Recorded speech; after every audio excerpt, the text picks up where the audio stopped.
क्यों लगता है?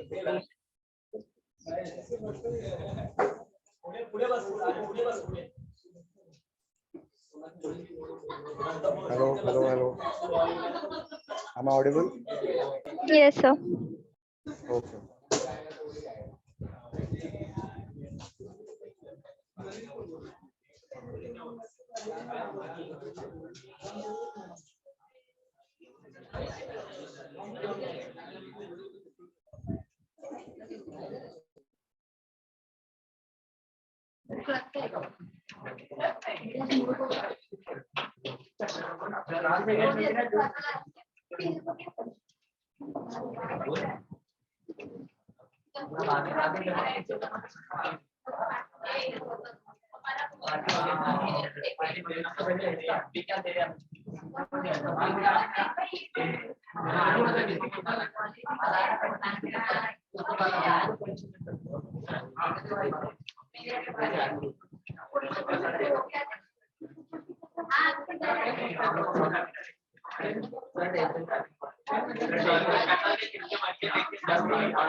बराबर है।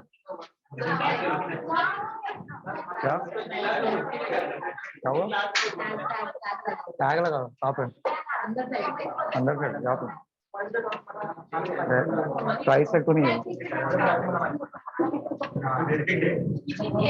डस्टबिन नहीं है ना यहाँ पर?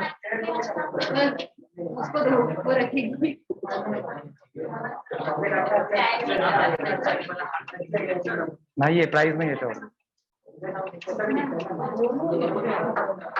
शुरू करते हैं।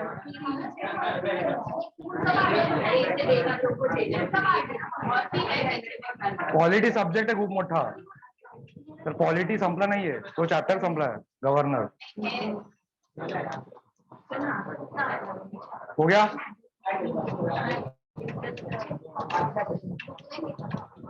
नहीं कर लो पहले। अच्छा ठीक है।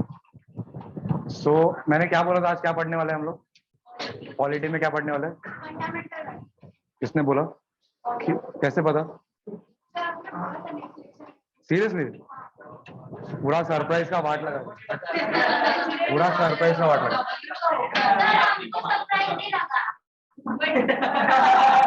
अरे सरप्राइज देना था इसने देने ही नहीं दिया। ये हमेशा मेरी बात लगाती है ऑनलाइन में भी लगाती रहती है। पता है मुझे पता है नहीं वो क्या ना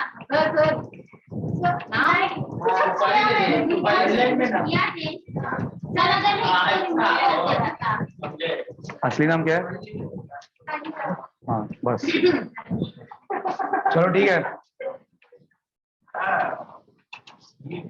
मैंने बोला था कि आज का लेक्चर सबसे इंटरेस्टिंग होने वाला है क्योंकि ये चैप्टर सबसे इंटरेस्टिंग है पॉलिटी में सबसे इंपॉर्टेंट है और सबसे इंटरेस्टिंग है।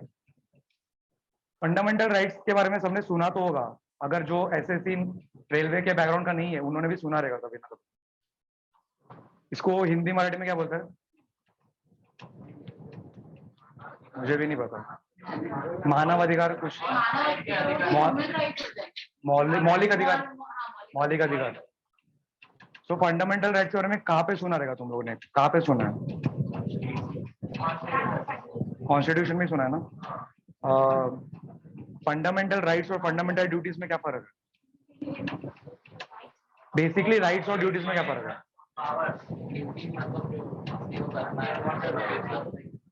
हमें बचपन में ऐसा सुना रहेगा कि अगर आपको राइट चाहिए तो आपको ड्यूटीज परफॉर्म करना पड़ेगा राइट।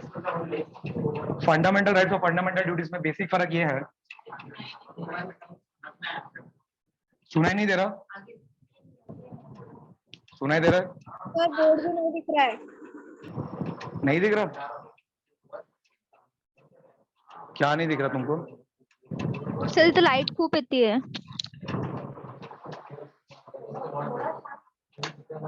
आता ठीक है? हाँ ठीक है। ओके ओके ठीक है।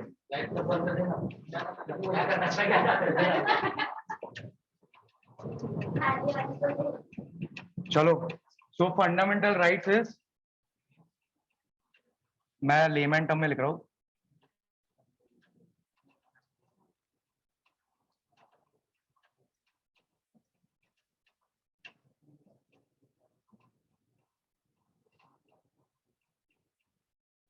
क्या मतलब है इसका, डिफरेंस क्या है?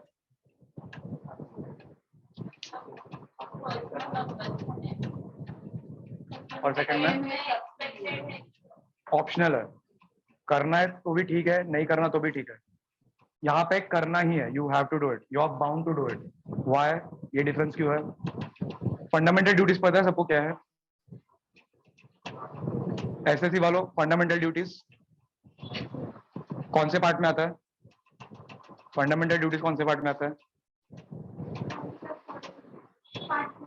Part 4A, article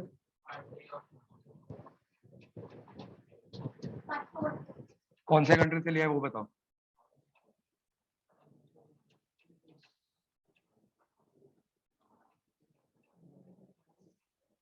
part 4A, article 51A, fundamental duties Russia से लिया है, यूएसएसआर से लिया है। तो फंडामेंटल ड्यूटीज टोटल कितने हैं पता है किसी को?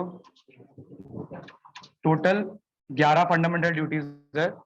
उसमें आपको कुछ इस तरह से मिलेगा कि you should preserve your national monuments, you should respect your national anthem, national song, national flag, you should maintain brotherhood and integrity, वो सब। तो ये सब अगर आप करोगे तो ठीक है, अगर आप ये सब नहीं करोगे तो क्या होगा? कुछ नहीं होने वाला, कुछ नहीं होगा। अगर सपोज आपको पता होगा कि कुछ कम्युनिटी थी जिन्होंने बोला कि हम नेशनल एंथम को खड़े नहीं होंगे, क्या हुआ उसका? कुछ नहीं हुआ। किसी ने केस किया जाके? नहीं, because this is civic duty है। ये सिविलियंस को फॉलो करना चाहिए, किया तो भी ठीक है, नहीं किया तो भी ठीक है। ये ऐसा नहीं है। क्यों? फर्क क्या है? दिस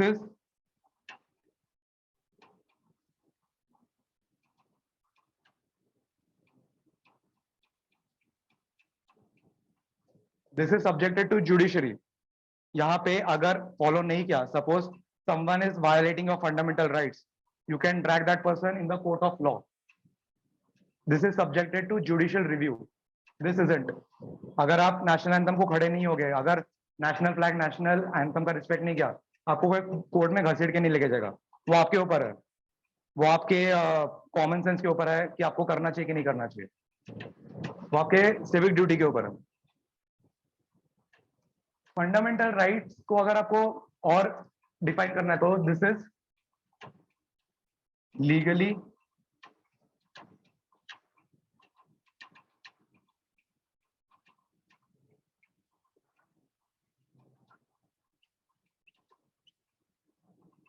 मतलब क्या?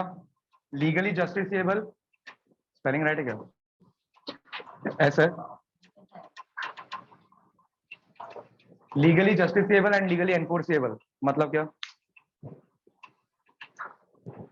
Suppose if someone is violating your fundamental rights, that someone can be a person, that someone can be the government of India, central government or the state government. If anyone is violating your fundamental rights, you can go into the court of law, you can file a lawsuit, you can file a petition against him, and the court will take care of it.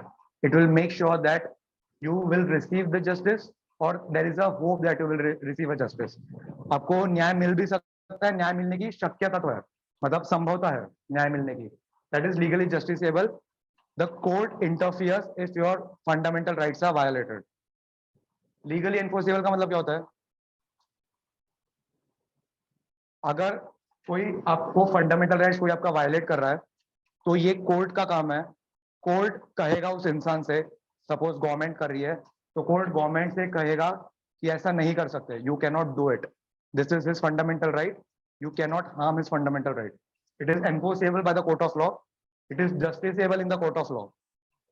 Court of law दो type, high court और supreme court. Who is the guardian of the constitution, custodian of constitution? Supreme court.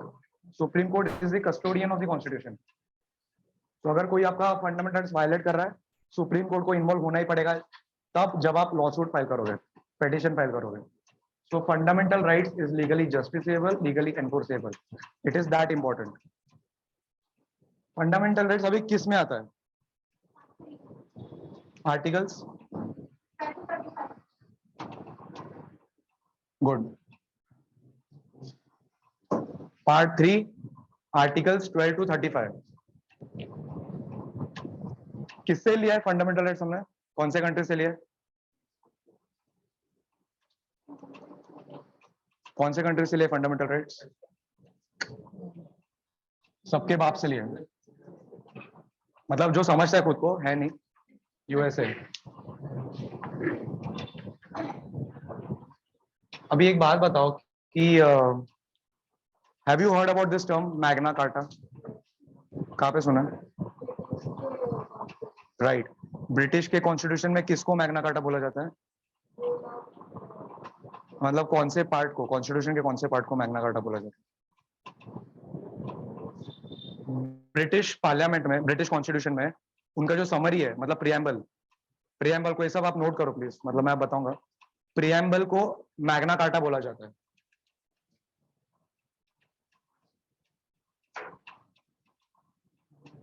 मतलब British constitution में उनका preamble, उनकी summary, constitution की summary उनके लिए सबसे इंपॉर्टेंट है, सैक्रोसैंक्ट है, तो उसको लोग मैग्ना कार्टा बोलते हैं। इंडिया में सबसे इंपॉर्टेंट क्या है इंडियन कॉन्स्टिट्यूशन में? उससे भी कुछ इंपॉर्टेंट है, प्रियम्बल से भी कुछ इंपॉर्टेंट है। इंडिया में पार्ट 3 को मैग्ना कार्टा बोला जाता है।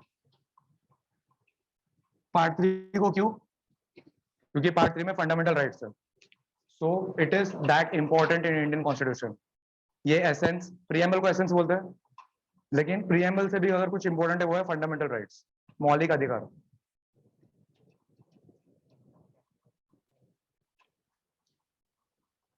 फंडामेंटल राइट्स पढ़ने से पहले उसके बारे में जानना जरूरी है, तो कुछ आपको साइलेंट फीचर्स बताता हूँ फंडामेंटल राइट्स के। What are the silent features of Indian constitution? Can anyone say? Indian constitution के फीचर्स क्या है?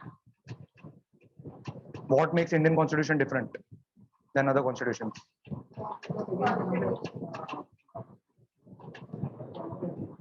Constitution, democracy is a form of government. Indian Constitution, you can write this down. Indian Constitution is the lengthiest constitution in the world. Lengthiest constitution. Second, Indian Constitution is in the written form. Written form. लिखा हुआ है. British और USA में oral है constitution, वो लोग orally follow करते हैं, ओरली याद रखते हैं। इंडिया का रिटर्न फॉर्म है। Third, Indian constitution is partly rigid and partly flexible. मतलब क्या? Constitution is partly rigid and partly flexible. और फोर्थ लिखो, Indian constitution has a unitary बायस। सुना है यूनिटरी बायस?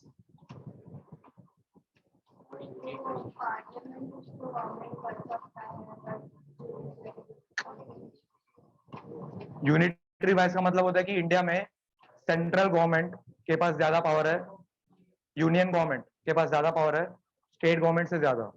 सो यूनिटरी बायस मतलब Indian constitution bias towards the central government, उनको बहुत power दिया गया है, स्टेट गवर्नमेंट को कम पावर दिया गया है, इसलिए स्टेट गवर्नमेंट हमेशा लड़ती रहती है सेंट्रल गवर्नमेंट से। रिटर्न कॉन्स्टिट्यूशन है, सबसे बड़ा है, लेंग्थिएस्ट कॉन्स्टिट्यूशन है। Partly rigid and partly flexible मतलब कुछ प्रोविजंस ऐसे हैं जिनको अमेंडमेंट नहीं किया जा सकता, कुछ प्रोविजंस ऐसे हैं जिनको अमेंडमेंट किया जा सकता है। It is rigid and also flexible, दोनों है। तो ये कुछ फीचर्स है। अभी ये बात क्यों बोल रहा हूं मैं? क्योंकि इंडियन कॉन्स्टिट्यूशन में जो फंडामेंटल राइट्स है वो सारे दूसरे कॉन्स्टिट्यूशन से बड़ा है। फंडामेंटल राइट्स हर कंट्री के होते हैं, यूएसए यूके सबके है, लेकिन इंडिया का जो फंडामेंटल राइट्स है वो वाइडर है, सबसे सबसे बड़ा है। क्यों बड़ा है? क्योंकि इंडियन कॉन्स्टिट्यूशन सबसे बड़ा है, तो जाहिर सी बात है फंडामेंटल राइट्स भी बड़ा है। और एक रीजन क्या है बड़ा होने का? इंडिया में बहुत सारे लोग रहते हैं, अलग अलग सेक्शंस के लोग हैं, अलग अलग सेक्शंस, कम्युनिटीज, ट्रेडिशंस, तो उन सबका इंटरेस्ट केटर करना पड़ेगा, ध्यान रखना पड़ेगा। तो उसके लिए सबको इंक्लूड करने के लिए फंडामेंटल राइट्स बहुत बड़ा है इंडिया में, ऐसा समझो। तो सबसे बड़ा फंडामेंटल राइट्स इंडिया का ही है पूरे वर्ल्ड में। और एक बात, fundamental rights is like is a guarantee. It is a guarantee given by the Constitution of India that no one can violate your fundamental rights. If anyone does violate your fundamental rights, you can drag him into the court of law. So it is a guarantee that is given by the Constitution itself. और एक point, fundamental rights is equal to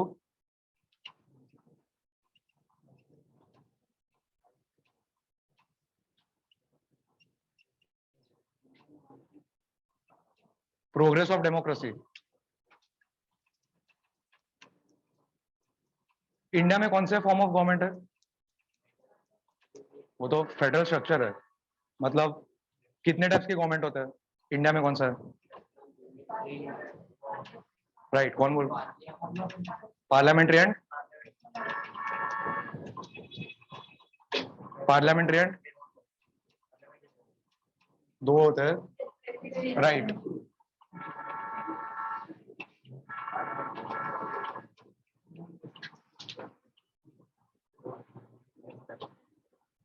ये किस में है? ये किस में है? इंडिया ने किससे लिया है? इंडिया ने ब्रिटेन से लिया है. प्रेसिडेंशियल यूएसए में है. अभी पार्लियामेंट्री फॉर्म ऑफ गवर्नमेंट और दो टाइप्स के होते हैं. कौन से? पार्लियामेंट्री गवर्नमेंट और दो टाइप्स के होते हैं. राइट. आणि राइट.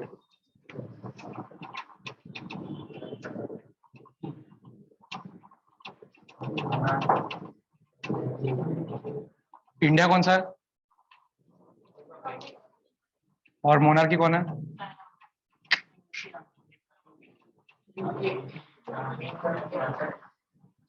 मोनार्की का मतलब क्या होता है? क्राउन होता है. ब्रिटिश किंग और ब्रिटिश क्वीन, वो हेरिडिटी पोस्ट होता है ना. द किंग और the queen is the head of the state in UK. India में हेड ऑफ द स्टेट कौन है? प्रेसिडेंट. प्रेसिडेंट लोगों का एक पार्ट है. हम डायरेक्टली नहीं चुनते, लेकिन इनडायरेक्टली चुना जाता है प्रेसिडेंट. इनको चुनने की जरूरत ही नहीं है, ये हेरिडिटी है. अभी क्वीन एलिजाबेथ है शायद, क्वीन एलिजाबेथ. उसके बाद उसका पति बनेगा ना, किंग बने. पति मर गया, उसका बेटा है चार्ल्स है. चार्ल्स. उसका बेटा विलियम्स और हैरी. और विलियम्स के 3 बेटे हैं, 2 बेटे 1 बेटी है. मैंने उनका देखा था इसलिए मुझे याद है कुछ. प्रिंस जॉर्ज, प्रिंसेस शार्लेट और एक प्रिंस है. सबसे बड़ा वाला कौन? जॉर्ज नहीं, प्रिंस जॉर्ज 3rd है. एनीवे छोड़ो छोड़ो छोड़ो. सो उनमें वो किंग बनेंगे, क्वीन बनेंगे, वो लोग ही बनेंगे. इसमें नहीं है, इसमें रिप्रेजेंटेटिव ऑफ पीपल होता है रिपब्लिक में. सो इंडिया में रिपब्लिक के अंदर डेमोक्रेटिक फॉर्म ऑफ गवर्नमेंट है. एक होता है डेमोक्रेटिक फॉर्म ऑफ गवर्नमेंट और एक होता है जो चाइना में है. यू कांट से डिक्टेटरशिप, मतलब ऑथोरिटेरियन गवर्नमेंट है. डिक्टेटरशिप कहाँ पे है? North Korea, Kim Jong. China में ऑथोरिटेरियन गवर्नमेंट है. हाँ. और रशिया में भी आई थिंक ऑथोरिटेरियन ही है. वहां पे मतलब रिप्रेजेंटेटिव चुन के नहीं आते लोग, यहाँ पे चुन के आते ना. सो फंडामेंटल राइट्स किस कंट्री का अगर अच्छा रहेगा ना, तो उस कंट्री का डेमोक्रेसी भी अच्छा रहेगा. It's directly proportional. Fundamental right जिस कंट्री में फॉलो करेंगे, डेमोक्रेसी भी उधर ही अच्छा रहेगा. और एक पॉइंट है कि fundamental rights saves you from the hard rule of the government. अगर सपोज गवर्नमेंट आप पे अत्याचार कर रहा है, आपके फंडामेंटल राइट्स वायलेट कर रहा है, तो कॉन्स्टिट्यूशन फंडामेंटल राइट्स के थ्रू गवर्नमेंट को रोकने का काम करेगी कि you can not violate the fundamental rights of any individual. ये भी कॉन्स्टिट्यूशन गारंटी देती है फंडामेंटल राइट्स के थ्रू. सो ये कुछ पॉइंट्स हो गए फंडामेंटल राइट्स के. Now we'll have to begin with the fundamental rights.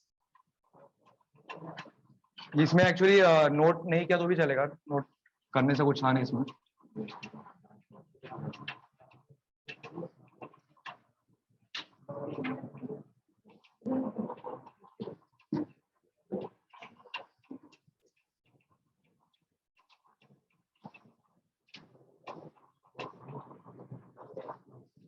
कुछ क्विज खेले क्या पिछले लेक्चर्स के? Simple question. Who is the president of India?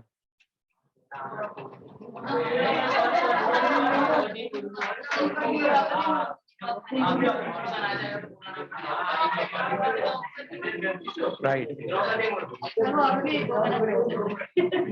Who is the current Vice President of India? Jagdeep धनकर। जगदीप किसका? और द्रौपदी मुर्मू का की गवर्नर थी? कौन सी वाली? First governor of Jharkhand. अजून काय? उसका और सिग्निफिकेंस क्या है Draupadi Murmu? Tribal president. First tribal president of India. इशी या इसके पहले कौन था? अभी वो यंगेस्ट है ना? राइट, अभी वो यंगेस्ट है। इसके पहले कौन था पता है? प्रेसिडेंट पता होता है, बुढ़ी हो गई थी। यंगेस्ट बहुत पहले का। कौन वो? प्रेसिडेंट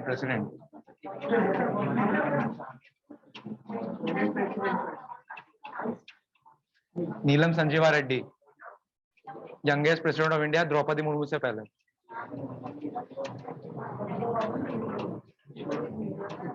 हाँ, ही इज मेल, नाम से फीमेल लगता है बट ही इज मेल। और ये अनअपोज्ड आए थे, अनअपोज्ड जीते थे, मतलब कोई ऑपोजिशन में कैंडिडेट ही नहीं था। He was the 6th president of India. Note कर लो, ये क्वेश्चन आ चुका है।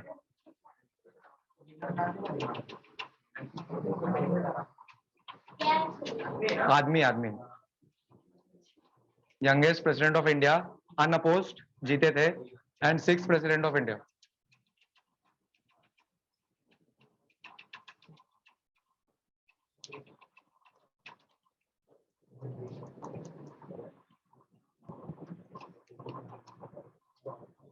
प्रतिभा ताई पाटिल और क्या है? सॉरी हाँ, वो फर्स्ट वुमन है। क्वेश्चन हो गया, सेकंड है, वही क्वेश्चन था।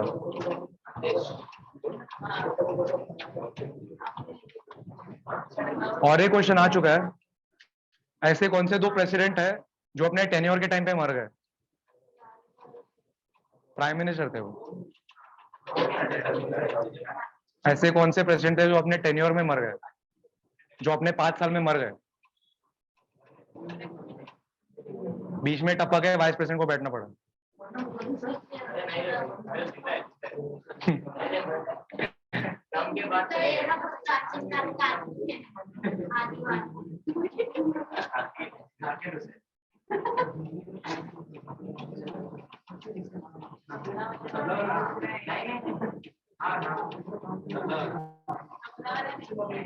तबला वाला नहीं है, ये दोनों अपने टेन्योर में मर गए। ये बहुत पहले का है, ये कांग्रेस टाइम के सारे 70s।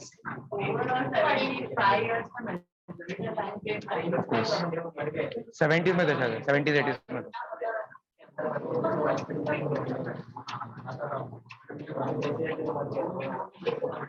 ऐसा कौन सा चीफ जस्टिस ऑफ इंडिया है जो प्रेसिडेंट के कुर्सी पे बैठ चुका है? पता है आप लोगों को चीफ जस्टिस ऑफ इंडिया पे बैठ सकता है? पता है आप लोगों को? अगर प्रेसिडेंट मर गया तो कौन बैठेगा? वाइस प्रेसिडेंट मर गया तो? चीफ जस्टिस ऑफ इंडिया मर गया तो? कॉलेजियम। अच्छा, पता है, ठीक है, पता है। कौन है ऐसा चीफ जस्टिस ऑफ इंडिया जो प्रेसिडेंट के कुर्सी पे बैठ चुका है?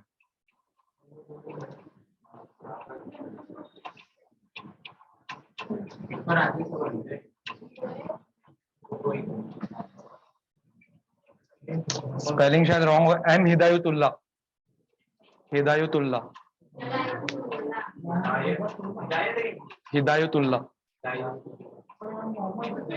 पता नहीं, रहेगा, आई डोंट नो, मैंने सिर्फ शॉर्ट फॉर्म में रखा। ये चीफ जस्टिस ऑफ इंडिया जो प्रेसिडेंट की कुर्सी पे बैठ चुका है। ये सारे क्वेश्चंस हैं, नोट कर लो वरना भूल जाओगे। चलो क्विज यहीं पे खत्म करते हैं अभी।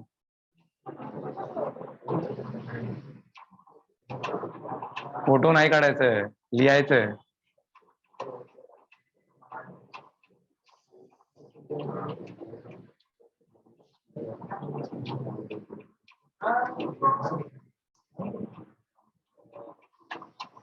जाकिर हुसैन और फखरुद्दीन अहमद, एम हिदायतुल्लाह।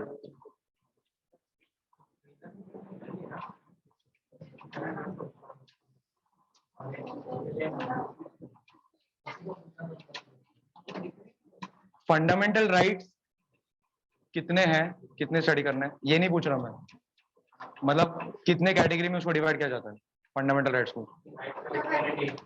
कौन से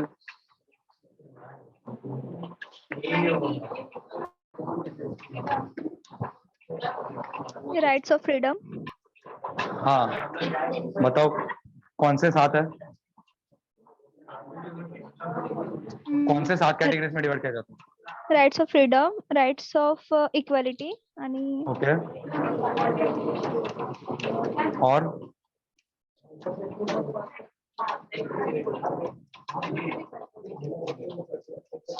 राइट्स ऑफ एज्युकेशन येतं। नाही एज्युकेशन नाही येत।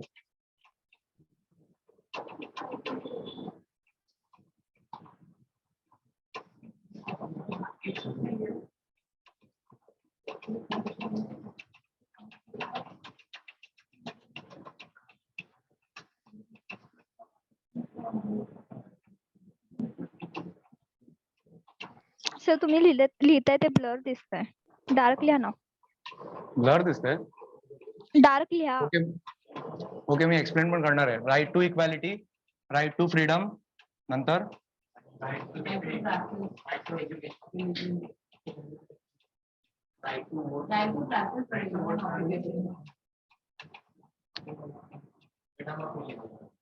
वो सब उसके अंदर आएगा।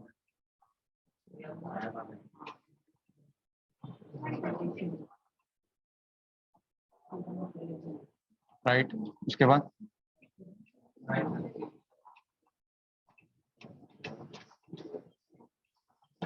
उसके बाद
तू समझ रहा है?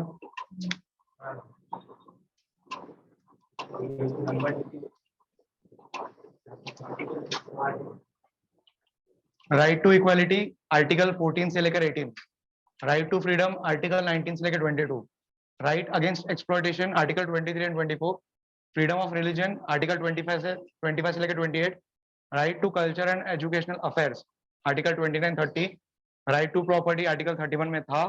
रिपील का मतलब होता है, रिपील का मतलब क्या होता है? निकालना, उठा के फेंक दिया।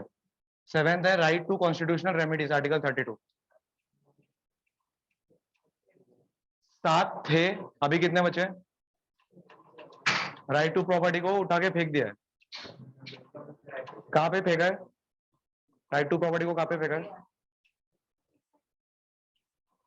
राइट टू प्रॉपर्टी को निकाल के कहां पे फेंक दिया है? हाँ वही पूछ रहा हूँ, कहां पे, कौन से आर्टिकल में? राइट टू प्रॉपर्टी को यहां से उठा के 300A में फेंक दिया है।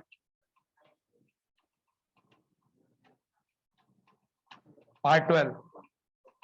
Now this is no more a fundamental right. It is just a bloody legal right. Right to property is no more a fundamental right. It is a legal right.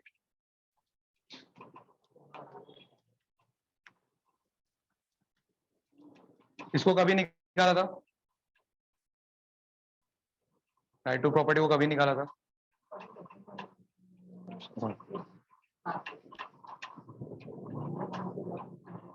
तुरंत बाद कौन सा अमेंडमेंट बहुत popular है? 40 second के तुरंत बाद के तुरंत बाद 43 के तुरंत बाद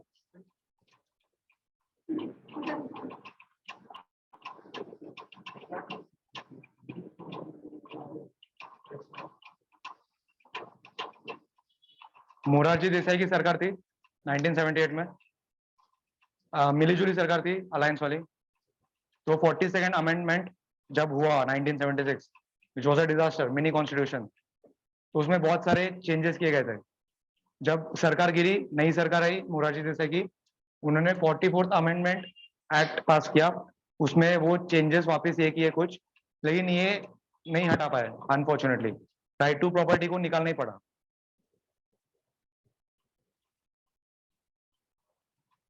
यहाँ तक नोट डाउन किया सबने? नोट डाउन कर लो। इसके बाद एक बहुत ही इंटरेस्टिंग केस आपको स्टडी करना है। आप लोगों ने उसका नाम भी सुन। इंडिया में सबसे इंपॉर्टेंट केस कौन सा है? Court case, right. कौन सा? केशवानंद भारती केस का नाम सुना है? हाँ, बोला था क्या मैंने? वो क्यों इंपॉर्टेंट है? वो इंपॉर्टेंट क्यों है केशवानंद भारती केस? दो केसेस आपने बोले थे, एक था जिसमें कॉन्स्टिट्यूशन का जो बेसिक स्ट्रक्चर है उसके बाद में चेंजेस करने वाली बात है, एक चेंजेस नहीं कर सकते ये वाली बात। राइट। सो बेरूबारी यूनियन केस पहला था, उसमें ऐसा बोला गया था कि preamble is not the part of the basic structure of the constitution. बाद में केशवानंद भारती केस आया, तभी उसमें सुप्रीम कोर्ट ने ये बोला कि preamble is a part of the basic structure of the constitution. Basic structure क्या होता है कॉन्स्टिट्यूशन का?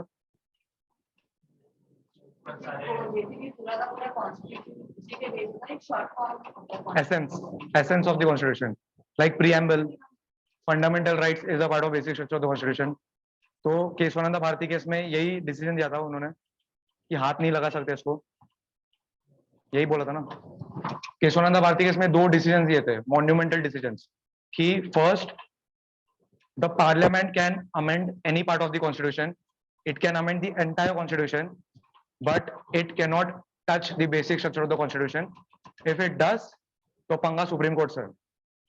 सेकंड उन्होंने ये बोला कि basic structure of the constitution decide करने का राइट किसके पास है, कौन सा बेसिक स्ट्रक्चर है कौन सा नहीं है। Supreme court has the final authority to decide कि which is the basic structure. तो क्यों मॉन्यूमेंटल, मैं केस आपको पूरा बताऊंगा केस, आज मैं वही बताने वाला हूँ। केशवानंद भारती केस बहुत ही इंटरेस्टिंग केस है, बहुत ही। इवन जब मैं स्टूडेंट था, जब हमारा पहला लेक्चर था यूपीएससी का यूनिक में, तो पहले दिन हमें केशवानंद भारती केस के बारे में बताया था, पहले दिन।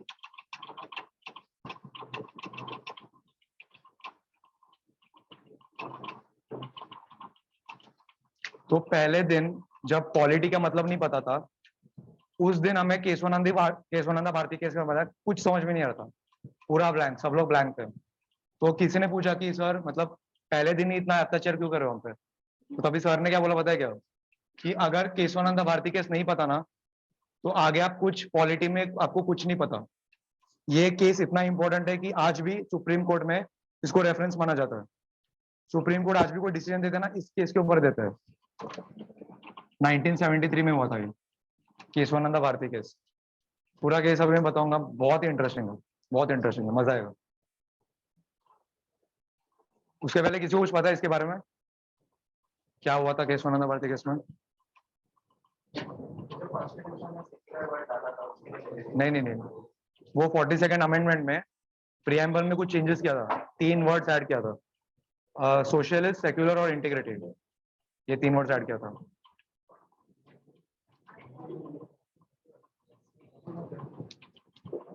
मैं बॉस 5000 हो गया, बाउंसर जा रहा है।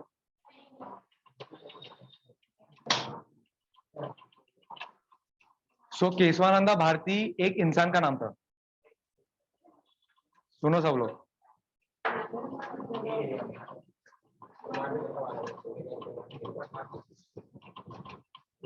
स्मेल आ रहा है, स्मेल आ रहा है,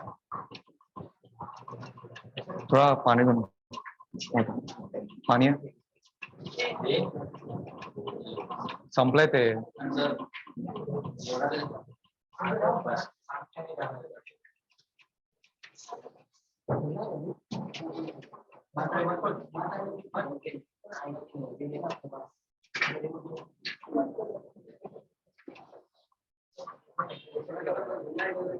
सर वो राइट ऑफ प्रॉपर्टी को चेंज होगा कौन सी ईयर में हुआ था?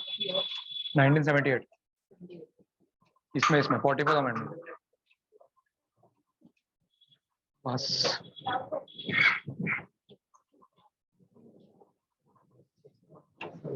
सो केशवानंदा भारती एक रिलीजियस गुरु थे केरला के, ठीक है, मठाधीश थे, उनका मठ था बहुत बड़ा। तो उनको जो उनकी प्रॉपर्टी थी, मतलब जो लैंड था, वो उनको उनके गुरु ने दिया था। तो वो सालों से वो चली आ रही थी, परंपरा चली आ रही थी। वो वहां पे रिलीजियस गुरु थे, एक पर्टिकुलर रिलीजन के। कौन सा रिलीजन आपको भी पता है नाम से। तो हुआ ये था कि जो स्टेट ऑफ केरला है, उन्होंने उनके प्रॉपर्टी पे सॉर्ट ऑफ एनक्रोचमेंट आप बोल सकते हो, वो किया था। क्यों किया था? क्योंकि वहां पे उनको कुछ डेवलपमेंटल काम करना था, ठीक है। गवर्नमेंट, आपने सुना रहेगा कि बहुत बार लोगों के घर जाते हैं, जब गवर्नमेंट को सपोज हाईवे बिल्ड करना है, बहुत सारे स्लम एरिया जाते हैं, मेट्रो बिल्ड करना है तो बहुत सारे घर जाते हैं, पता है ना आपको। उसी तरह स्टेट ऑफ केरला ने केशवानंदा भारती केस के लैंड पे किया था। तो केशवानंदा भारती को गुस्सा है, वो गए थे हाई कोर्ट। वहां पे उन्होंने केस फाइल किया अगेंस्ट स्टेट ऑफ केरला। क्या हुआ था decision? High court of Kerala ने क्या डिसीजन दिया, गेस करो। कौन जीता कौन हारा?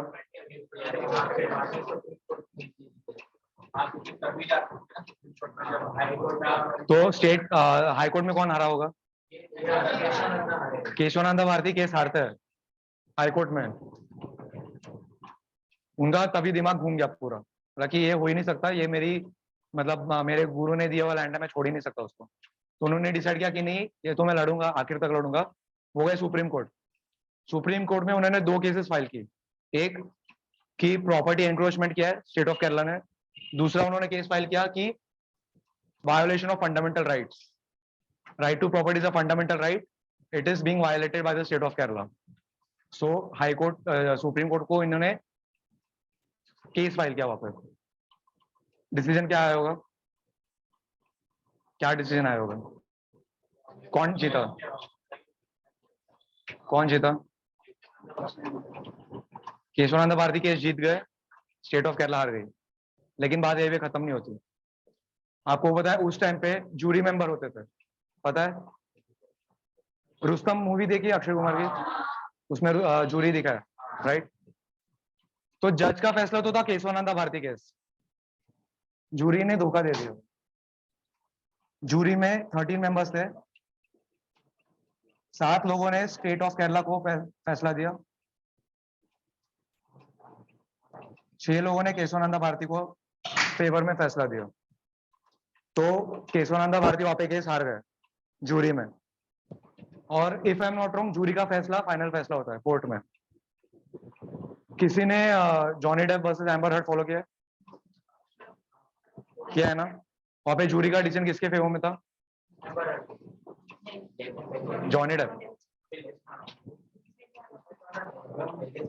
पहले यूके वाले इसमें एम्बर हर्ड के फेवर में था। तो वहां पे भी जूरी जॉनी डेप के फेवर में दी था, तो जॉनी डेप जीत गया वहां पे। तो जूरी जो फैसला देती है वो जीतता है। केशवानंदा भारती केस हार गए। लेकिन इसका सिग्निफिकेंस क्या है इस केस का?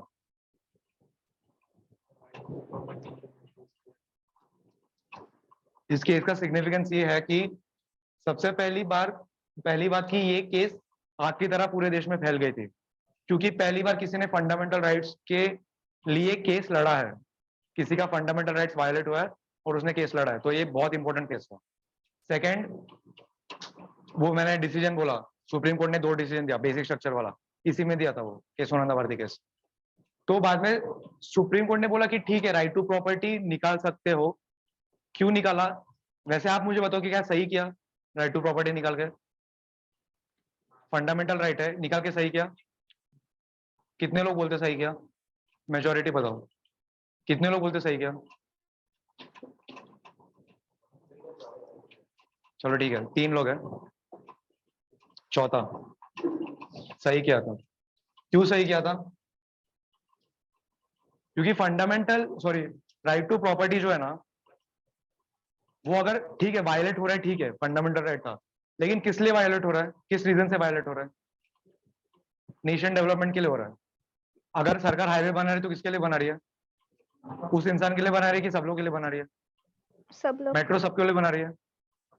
तो एग्जैक्टली ये ध्यान में रखते हुए राइट टू प्रॉपर्टी को निकाला, लेकिन कंडीशन ये रखा कि कंपेंसेट करना पड़ेगा। जो जो निकल रहा है ना उधर से, उसको 3 गुना ज्यादा कंपेंसेशन देना पड़ेगा। अभी तो ज्यादा कंपेंसेशन मिल रहा है, अभी तो 10 गुना ज्यादा कंपेंसेशन मिल रहा है, ठीक है। तो इसके लिए वो वैलिड था, राइट टू प्रॉपर्टी को निकाल के आर्टिकल 300 में डाल दिया, अभी वो लीगल राइट है, ठीक है। तो अभी सिर्फ 6 है फंडामेंटल राइट्स, ये निकल गया है राइट टू प्रॉपर्टी।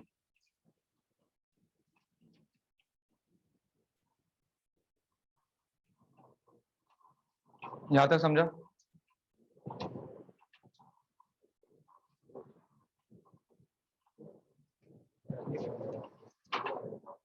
इंटरेस्टिंग लगा ये केशवानंद भारती केस? इतना ही? हमारे रोंगटे खड़े होते जब ये केस सुन रहे थे हम। इसका सिग्निफिकेंस और एक बताओ क्या है? पहली बार गवर्नमेंट का पावर कर्टेल हुआ। गवर्नमेंट बहुत उड़ता था उस टाइम पे, सुप्रीम कोर्ट ने पहली बार गवर्नमेंट पे चेक लगाया, रोक लगाया कि तुम डिसीजन लो, जो करना करो, अमेंड करना करो, बेसिक स्ट्रक्चर को हाथ मत लगाओ। तो इसमें किसका पावर दिखाई देता है? सुप्रीम कोर्ट का। तो the power of the government has been curtailed here. ये एक मॉन्यूमेंटल डिसीजन था, सुप्रीम कोर्ट ने औकात दिखाई दी थी गवर्नमेंट को, और आज भी दिखाती है। सुप्रीम कोर्ट जब जब अन्याय होता है सुप्रीम कोर्ट ही आती है। इसलिए लोग डरते हैं सुप्रीम कोर्ट से और चीफ जस्टिस से डरते हैं, क्योंकि उनका डिसीजन से बहुत कुछ चेंज हो सकता है। इस पे मूवी नहीं है ये,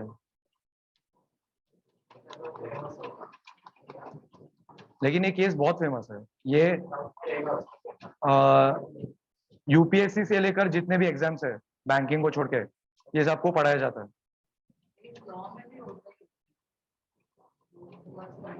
this is the reference case for the supreme court. इसका रेफरेंस किया जाता है काफी सारे। एक बेरुवारी यूनियन केस है, एक वो गोपाल गोलकनाथ केस है, गोलकनाथ केस, ये सब उसके पहले हो चुका है। और एक लेडी का केस है, राइट टू प्राइवेसी का केस था, इरा इरा श्वानी या समथिंग, 1990s में हुआ था।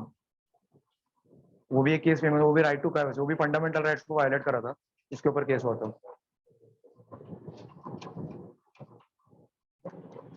सो अभी एक एक करके स्टडी करना है। We'll start with right to equality. उसके पहले आर्टिकल 12 और आर्टिकल 13 भी है ना। क्या है आर्टिकल 12?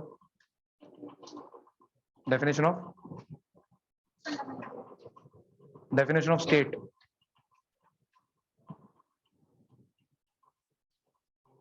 ये लिखा तुम लोगों ने?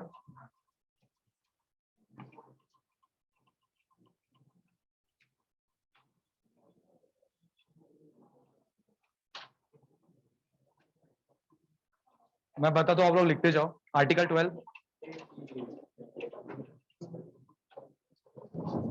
Definition of state. स्टेट का मतलब क्या होता है?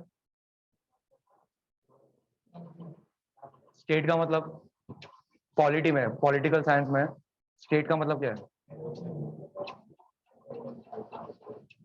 टेरिटरी भी आता है उसमें, लेकिन स्टेट मतलब आपको ऐसा कंफ्यूजन तो नहीं हो रहा ना, महाराष्ट्र, कर्नाटका, तमिलनाडु, वो स्टेट अलग है। स्टेट मतलब क्या होता है? स्टेट एक एंटिटी है, एक पॉलिटिकल एंटिटी है, जिसके अंदर सब कुछ आता है, जिसके अंदर कंट्री भी आता है, जिसके अंदर नेशन भी आता है, जिसके अंदर गवर्नमेंट भी आता है। तो लिखो स्टेट के अंदर, मतलब ऐसा फ्लोचार्ट के फॉर्म में लिखो, स्टेट के अंदर कंट्री आता है, नेशन आता है, गवर्नमेंट ऑफ इंडिया आता है, पार्लियामेंट ऑफ इंडिया आता है, ये अपना गवर्नमेंट ऑफ स्टेट आता है, लेजिस्लेचर ऑफ स्टेट आता है, पंचायती राज सिस्टम आता है, ग्राम पंचायत, म्युनिसिपालिटी, म्युनिसिपल कॉर्पोरेशन, ये सब स्टेट के अंदर आता है। मतलब ओवरऑल डाउन टू टॉप सारा यस, सब कुछ, इवन नेशन कंट्री भी स्टेट के अंदर ही आता है। स्टेट एक एंटिटी है जिसके अंदर सब कुछ आता है। एक मतलब बाउंड्री से भी बड़ा अगर कुछ है तो स्टेट है। नेशन का बाउंड्री होता है ना, कंट्री का बाउंड्री होता है, उससे भी बड़ा अगर कुछ है तो स्टेट है। पॉलिटिकल साइंस में स्टेट मतलब सब कुछ आता है उसमें। अभी मैं कैसे समझाऊं? This word is majorly used by US government and US. Not सब लोग यूज करते हैं ये। पॉलिटिकल साइंस में स्टेट के लिए मतलब उनके क्रिटिक भी है और उनके फेवर में भी बहुत लोग हैं पॉलिटिकल साइंस में। मतलब जो उनके फेवर में वो बोलेंगे कि स्टेट से बड़ा और कुछ नहीं है, मतलब नेशन स्टेट बोलते हैं ना, राज्य देश से बड़ा और कुछ नहीं, राष्ट्र से बड़ा कुछ नहीं। उसके अगेंस्ट भी कुछ है जो बोलते हैं कि लोगों से बड़ा कुछ नहीं है, मतलब इंडिविजुअल लिबर्टी से बड़ा और कुछ नहीं, वो वाला। लिबरल्स इसको मानते हैं। और जो लिबरल्स के अगेंस्ट कौन खड़े होते हैं? नेशनलिस्ट बोलते हैं कि कंट्री से बड़ा और कुछ नहीं है, वो वाला इशू आता है इसमें। So, do you have any present example of मतलब अच्छा, मतलब इंसान, मतलब उसको सब देखो इंडिया का एक मैं सच बात बोलता हूँ, इंडिया में ना लिबरलिज्म को बहुत तोड़ मोड़ के दिया है। इंडिया में लिबरलिज्म नहीं, इंडिया में सूडो लिबरलिज्म है। मतलब क्या?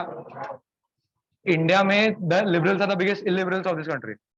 असली लिबरल्स कहाँ पता है आपको? यूएस में है, यूके में है, वेस्टर्न कंट्रीज में असली लिबरल्स है, क्योंकि वो लिबरल को लिबरल सेंस में लेते हैं।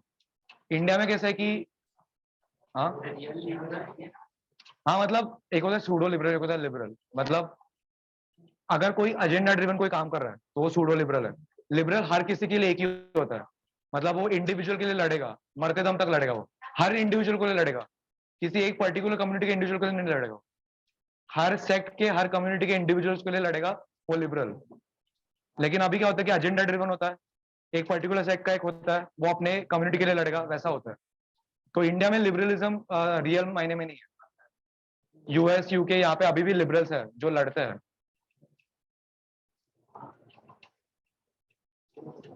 सो ये हो गया definition of state, article 12।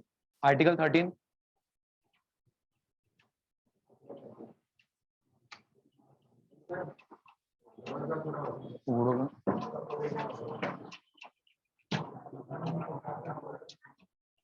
Article 13 का बोल काय, पण त्याचा एसेन्स काय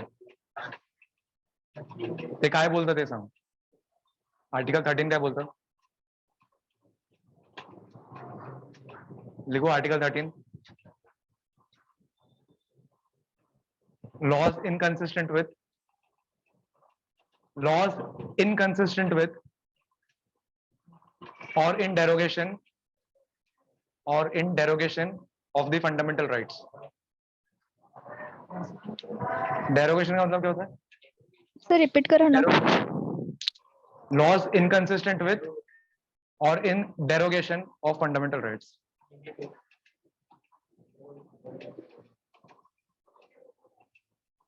अब इसका मतलब ये है कि सपोज अगर गवर्नमेंट ने कोई लॉ बनाया which is violating your fundamental rights, या फिर which is taking away your fundamental rights, which is reducing your fundamental rights, then that law will be considered as null and void।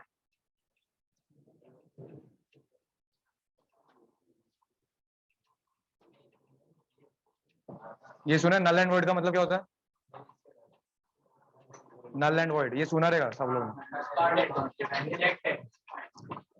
मतलब ये गिनती में ही नहीं आएगा, एग्जिस्ट ही नहीं करेगा।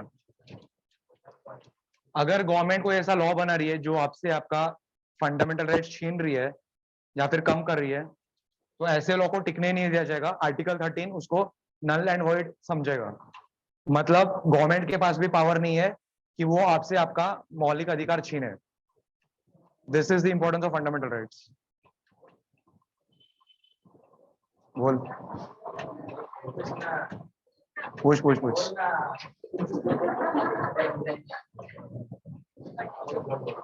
हाँ. Push. ठीक है. तो आर्टिकल 13 ये था.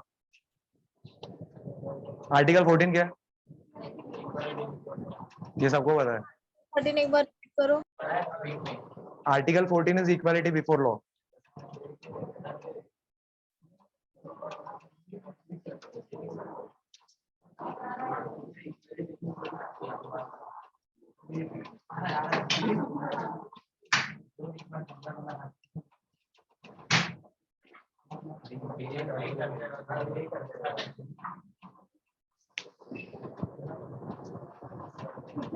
क्या अच्छा स्मेल आ रहा है, बुरा स्मेल आ रहा है, क्या आ रहा है? स्मेल अच्छा से मुझे भी आ रहा है.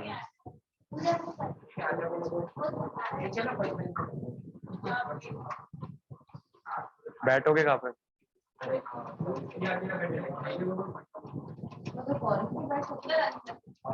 हाँ बैठ जाओ. बैठ जाओ, कुछ प्रॉब्लम है तो बैठ जाओ.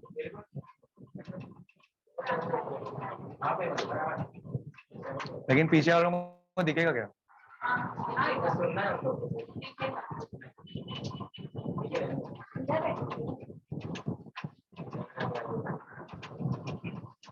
कंटिन्यू करूं? आर्टिकल 14 का मतलब है इक्वालिटी बिफोर लॉ. इसका मतलब क्या है? सबसे इंपॉर्टेंट आर्टिकल है. अगर अगर कुछ काम नहीं आता ना तो ये काम आता है. अगर कोर्ट में कुछ भी काम नहीं आता ना तो आर्टिकल 14 बोल के केस जीता जा सकता है. इक्वालिटी बिफोर लॉ, इसका मतलब क्या है? कानून सबके लिए समान है. सब कानून की नजरों में समान है. The state, it says that the state cannot deny any person equality before law or equal protection of law within the territory of India. इसका मतलब ये कि अगर सपोज किसी कॉमन मैन ने, मैंने अगर कोई रूल तोड़ा है, मैंने कोई लॉ ब्रेक किया है, और अगर सपोज शाहरुख खान ने भी रूल तोड़ा है, तो जो मुझे सजा मिलेगी वो उसको भी मिलनी चाहिए. ऐसा होता है? ऐसा होता है? थाने के ब्रांच में किसी ने एग्जाम्पल दिया, परफेक्ट एग्जाम्पल दिया, सलमान खान. सब परफेक्ट एग्जाम्पल दिया.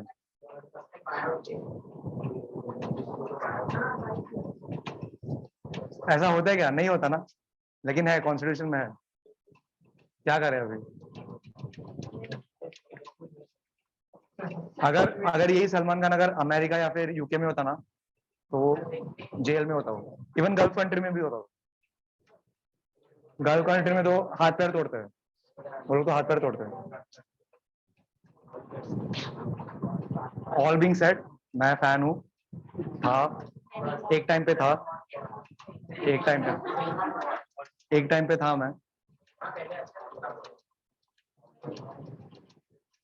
Anyways, let's come back to topic.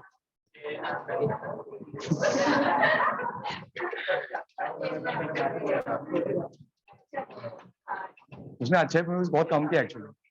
अच्छे मूवीज बहुत कम किए. फिर मिलेंगे उसका मूवी है, पता है किसी को? फिर मिलेंगे, वो HIV के ऊपर है. उसमें शिल्पा शेट्टी, अभिषेक बच्चन. बोल भी सकता हूँ लेकिन अभी नहीं बोलना है. इसके बाद लिखो आर्टिकल 15. मजेदार. किसने देखा है आर्टिकल 15? किसने देखा है? नहीं देखा है? घर पे जाके सबसे पहले आर्टिकल 15 देखो आज. One of the finest movies ever made in India and one of the finest movies of Ayushmann Khurrana himself. Article 15 नहीं देखा?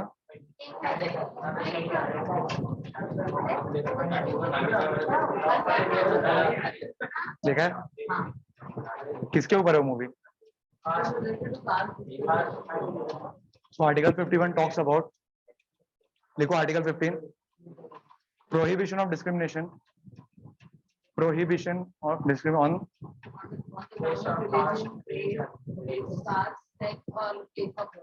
religion, race, caste, sex, place of birth. इन किसी भी ग्राउंड पे डिस्क्रिमिनेशन नहीं हो सकता। Article 15 was on the caste. और एक मूवी किया आयुष्मान खुराना ने जो प्लेस ऑफ बर्थ के ऊपर है, अभी उसका रिसेंट मूवी है, Anek Anek, north east India. Ayushmann Khurrana हमेशा अच्छे मूवीज ही करता है, उसके मूवीज देखा करो, सिर्फ उसी की मूवीज देखा करो। क्या हाँ क्या आर्टिकल 15 लिखा आप लोगों ने? प्रोहिबिशन ऑफ के बाद prohibition of discrimination on the grounds of religion, race,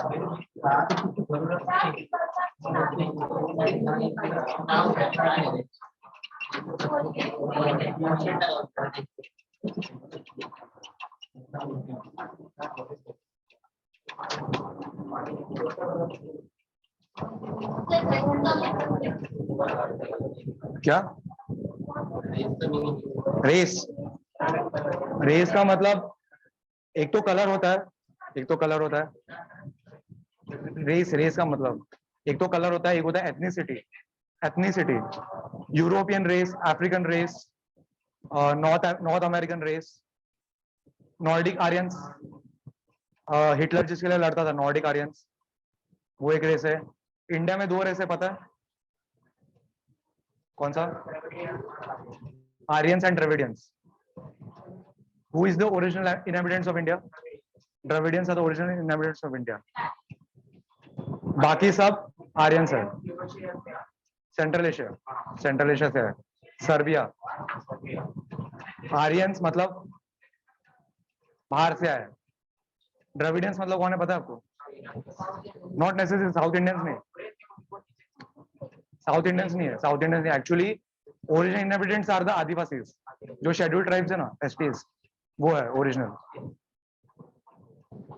बाकी सब बाहर से है, सेंट्रल एशिया से है। बहुत लोग डिनाई करते हैं बस। आर्यन थ्योरी बहुत लोग डिनाई करते हैं, इट इज अ थ्योरी वो। नहीं, पर वो जो जेनेटिक्स से जो पता लगा है। लेकिन मैं एक बात बताऊं क्या, गोरे लोग हर जगह मिलेंगे, तमिल लोग में गोरे लोग मिलेंगे आपको बहुत। वो एक्चुअली वो वैसा है नहीं, वो एक थ्योरी है, आर्यन थ्योरी, डिनाई भी करते बहुत लोग। Aryan project है, but actually it is said that the initial जो migration हुआ था, it was done from Africa, तो अफ्रीका के बाद में migrate होकर के इंडिया आए, इंडिया से original migration start हुआ था। फिर जो बाहर से जो attacks हुए हैं, initial जो certain attacks थे, उसके बाद में certain people like रोमानिया का जो original जो population है, that is actually Indian population। Actually सबसे अर्लीस्ट सिविलाइजेशन कौन सा? सिविलाइजेशन मेसोपोटामिया, अफ्रीका का। इजिप्शियन सिविलाइजेशन, जो मम्मीज है ना, वो सबसे एंशिएंट है। उसके बाद है इंडस वैली सिविलाइजेशन, हमारा वाला। लेकिन इंडस वैली सिविलाइजेशन जब खत्म हुआ ना, जब मैं हिस्ट्री में पढ़ाने वाला था ये सब, इंडस वैली सिविलाइजेशन एंड कैसा हुआ? डिक्लाइन। एक थ्योरी है नेचुरल कैलामिटीज, फ्लड्स और अर्थक्वेक्स। दूसरा है एडवेंट ऑफ आर्यंस। आर्यंस बाहर से आए, उनका फाइट हुआ, बैटल हुआ। इंडस वैली सिविलाइजेशन, जो इंडस वैली के लोग थे, उनके पास हथियार नहीं थे, आर्यंस हथियार के साथ आए थे, तो उनका ये हुआ। और जब इंडस वैली सिविलाइजेशन एंड हुआ, तुरंत वैदिक एज शुरू हुआ। वैदिक एज, ऋग्वेद शुरू हुआ। उनकी रचना किसने की है? ऐसा कहा जाता है कि आर्यंस ने उनकी रचना की है। ठीक है, तो ये एक थ्योरी है, लेकिन ये कितना फैक्ट है किसी को भी नहीं पता। This is just a theory. इतना पीछे जाके कोई भी नहीं जानता कि हुआ क्या है। एक बहुत ही घटिया मूवी आई थी इंडस वैली सिविलाइजेशन के ऊपर, मोहेंजोदारो। हिस्ट्री को बर्बाद करके रख दिया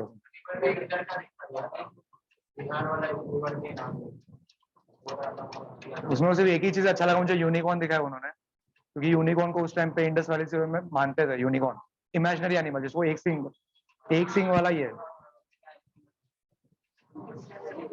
पर एक्चुअली if अगर अपने पास historian जो है अगर वो actually में interested है history के ऊपर research करने के लिए, तो there are many books, but they are very much interested to read past thousand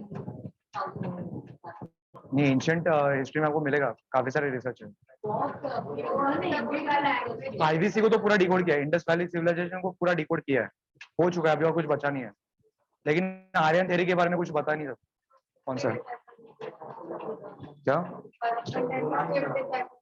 decipher, right, decipherment of script symbols के फॉर्म में था, उसको हिस्टोरियंस ने ये किया। कौन है, नाम सुना है?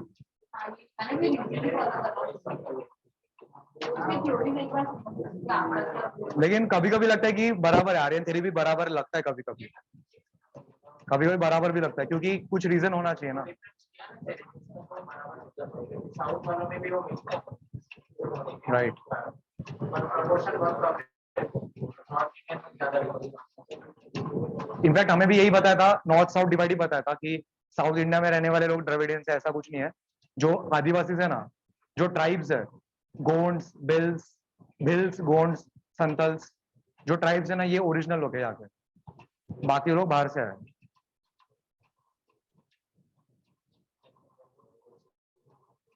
हो गया आर्टिकल 15। रेस का शुरू होता ना, रेस खत्म हो गया। अभी आर्टिकल 16,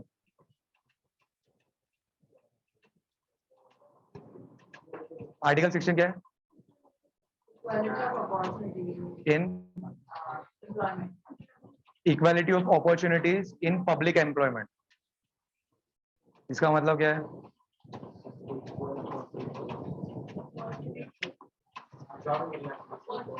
इन पब्लिक एम्प्लॉयमेंट कहाँ पे जॉब मिलना चाहिए, कौन से ऑफिस में? गवर्नमेंट में, इन शॉर्ट गवर्नमेंट में जॉब मिलना चाहिए। लेकिन इसका मतलब, लेकिन मैंने ठाणे में भी पूछा था, यहाँ पे भी पूछूंगा कि इससे क्या दिमाग में कौन सा ख्याल आता है? सबसे पहले वही आता है, लेकिन इसका मतलब क्या वो है? Equality of opportunities in public employment का मतलब गवर्नमेंट सबको इनवाइट करेगी। गवर्नमेंट जब नोटिफिकेशन निकालती है ना एग्जाम का, तो सब लोग इनवाइटेड रहते हैं ना, सारे कैटेगरी के लोग इनवाइटेड रहते हैं। तो इसका मतलब है कि कोई एक कैटेगरी को प्रीफर नहीं किया जाएगा, सबको इक्वली दिया जाएगा, अपॉर्चुनिटी दिया जाएगा। इसका मतलब ये है, वो अलग इशू है, वो अलग इशू है, वो फिर कभी डिस्कस करेंगे, ठीक है? वो और इसका कोई लेना देना नहीं, वो दिमाग से निकाल दो। Article 16 has nothing to do with reservation, दिमाग से निकाल दो। हमारे सर ने हमें बहुत अच्छे से वो समझा था, यूके से बहुत अच्छे से समझा था, पूरा कंसेप्ट क्लियर किया था कि रिजर्वेशन क्यों मिलता है, क्यों मिलना चाहिए, वो हम बाद में कभी डिस्कस करेंगे। उसने बराबर बोल दिया, जिसने इतिहास पढ़ा उसको समझेगा। लेकिन उसमें भी कुछ होना चाहिए, होना ही चाहिए, अमेंडमेंट्स होना चाहिए, चेंजेस होना चाहिए। ये हो गया आर्टिकल 16। आर्टिकल 17 क्या है? सबसे इंपॉर्टेंट,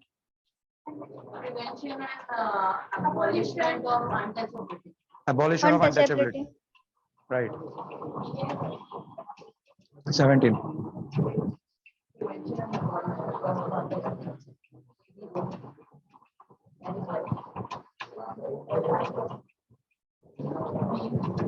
अनटचेबिलिटी कब से शुरू हुआ है?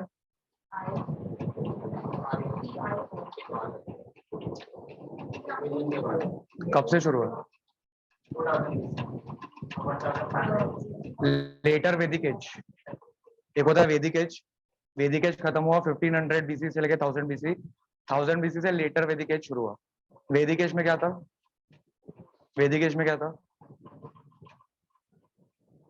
वैदिक एज में था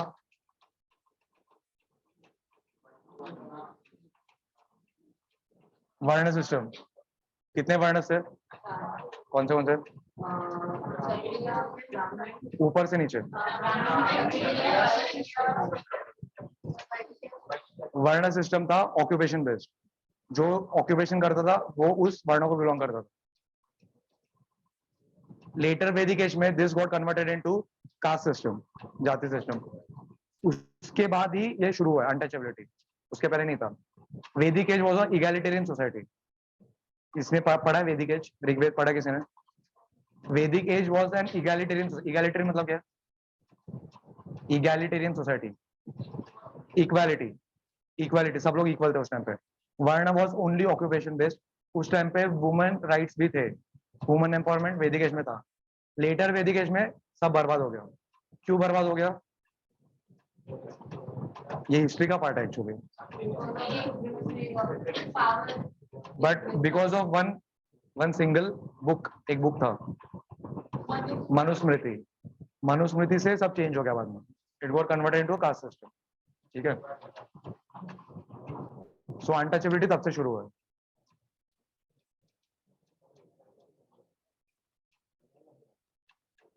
आर्टिकल 18 कौन सा है?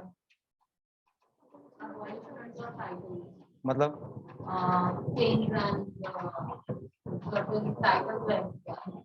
किंग के बाद में जैसे पर्टिकुलर जो पीपल होते थे अथॉरिटी उसका वर्ड। मतलब लेकिन क्या टाइटल्स रख सकते हैं कोई आज के? अगर कोई टाइटल खुद से रख रहा है तो नहीं रख सकता, अगर टाइटल गवर्नमेंट दे रही है तो रख सकते हैं। Right right right.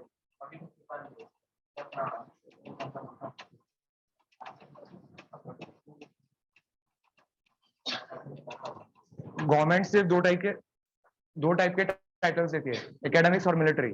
मिलिट्री का सबको पता है, captain, major, general, colonel, lieutenant, वो सब। एकेडमिक्स के टाइटल डॉक्टर, डॉक्टरेट, पीएचडी वाला।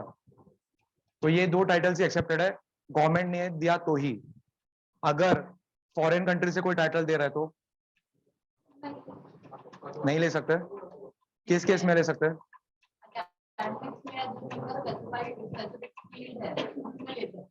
फॉरेन कंट्री ने अगर टाइटल दिया तो ले सकता है, only by the consent of the president. President ने परमिशन दिया तो ही ले सकते हैं, नहीं तो नहीं ले सकते। कौन सी कंट्री टाइटल देती है बाहर की? बाहर की कौन सी कंट्रीज टाइटल? ऑलमोस्ट सारे कंट्रीज ही देती है, लेकिन ब्रिटेन का पता है आपको? सर और नाइटहुड का टाइटल देती है। अभी रिसेंटली मुझे लाइक स्पोर्ट्स के रिलेटेड एग्जांपल बताओ कि किसको नाइटहुड का टाइटल दिया है।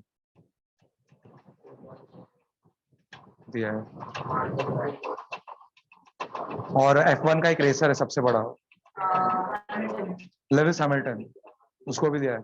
क्रिकेट में किसको दिया है रिसेंटली?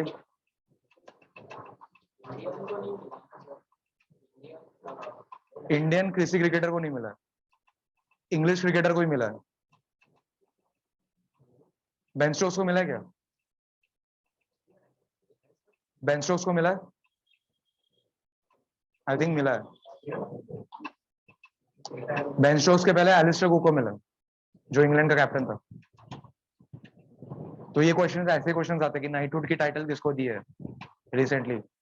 इंडियन अभी रिसेंटली एक किसको मिला है?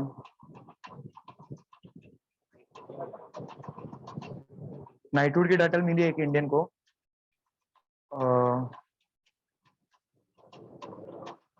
याद नहीं आ रहा, सोशल सर्विस के पीरियड में मिला उसको।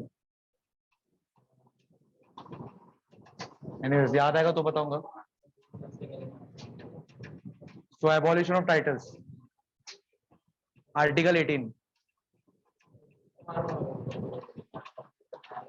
आर्टिकल 19 क्या है?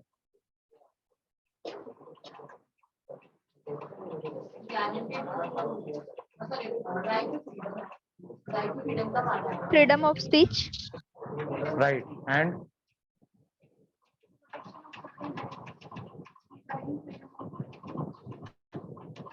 कोई एक बताओ, 6 है टोटल।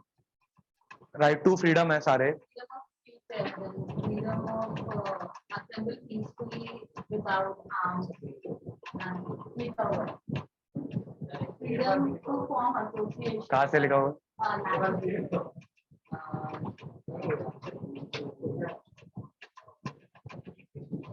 अच्छा, किसी और के इसमें हुआ? कभी हुआ ये सब?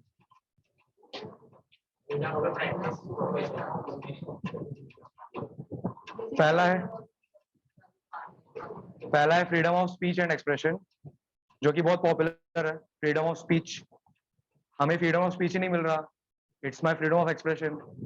नहीं मिल रहा, मतलब ऐसा बोलते हैं, you are violating my freedom of speech, I want my freedom of speech. ये सुनते हैं ना आप लोग आजकल, बहुत पॉपुलर है। सेकेंड है freedom to assemble peacefully and without arms. इसका मतलब क्या है? Freedom to assemble peacefully Sir, but repeat without करो ना। Arms. Freedom to assemble peacefully and without arms. Mohan Roy was the first Indian honored as knighthood. Okay, when was this? It was in I guess 23rd November 2021. सुना है मैंने।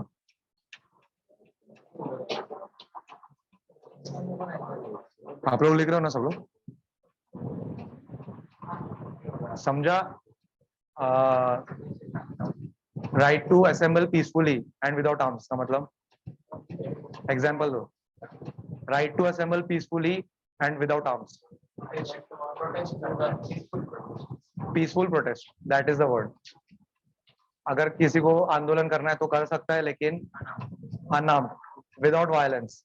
जंतर मंतर में होते रहता है आए दिन। सबसे पहले नहीं, कौन सा फेमस आंदोलन हुआ था जंतर मंतर में? किसका? अन्ना हजारे वाला।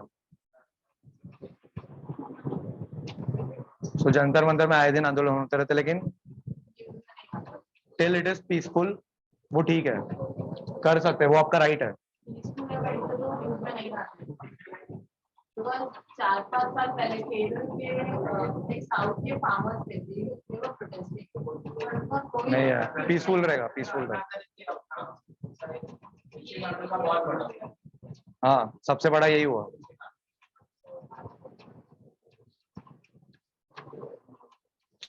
Third, right to movement within the territory of India. मतलब शिफ्ट करने से ज्यादा कहीं पे भी जा सकते हो, कहीं पे भी घूम सकते हो, अभी जा सकते हो, जा सकते हैं, अभी हर जगह जा सकते हैं, लेकिन before abrogation of 370 and 35A special status था तो कुछ जा नहीं सकते, अभी जा सकते हैं, लेकिन अभी भी कुछ शेड्यूल एरिया में नहीं जा सकते आप, जहाँ पे गवर्नर डायरेक्टली रूल करता है, प्रेसिडेंट रूल करता है ना, वहाँ पे आप जा नहीं सकते। महाराष्ट्र में भी है शेड्यूल्ड एरियाज है, महाराष्ट्र में भी, वहाँ पे आप आई थिंक विदर्भ में है, आप वहाँ पे जा नहीं सकते, राइट? नक्सल एरियाज।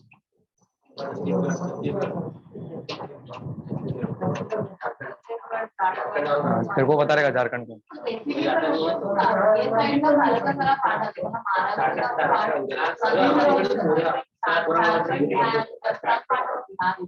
राइट, तो शेड्यूल्ड एरियाज में आते हैं वो नक्सलाइट्स, वहां पे जा नहीं सकते।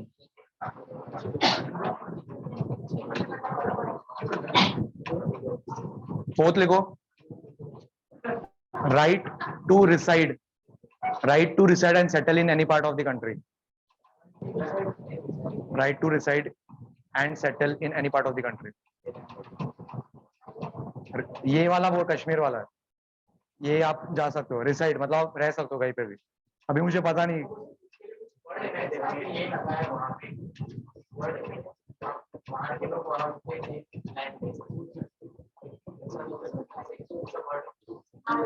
अगर आपको ऐसे एरियाज में जाना है शेड्यूल्ड एरियाज में, तो मुझे इतना पता है कि नॉर्थ ईस्ट में जो शेड्यूल्ड बहुत सारे आसाम में है, त्रिपुरा, मेघालय, मणिपुर, सब जगह है, वहां पे आपको परमिट लगता है, नेशनल परमिट गवर्नमेंट का, वो आप लोगे तो ही आप जा सकते हो वहां पे, वरना आप जा नहीं सकते हो, इवन आप स्टेट क्रॉस भी नहीं कर सकते।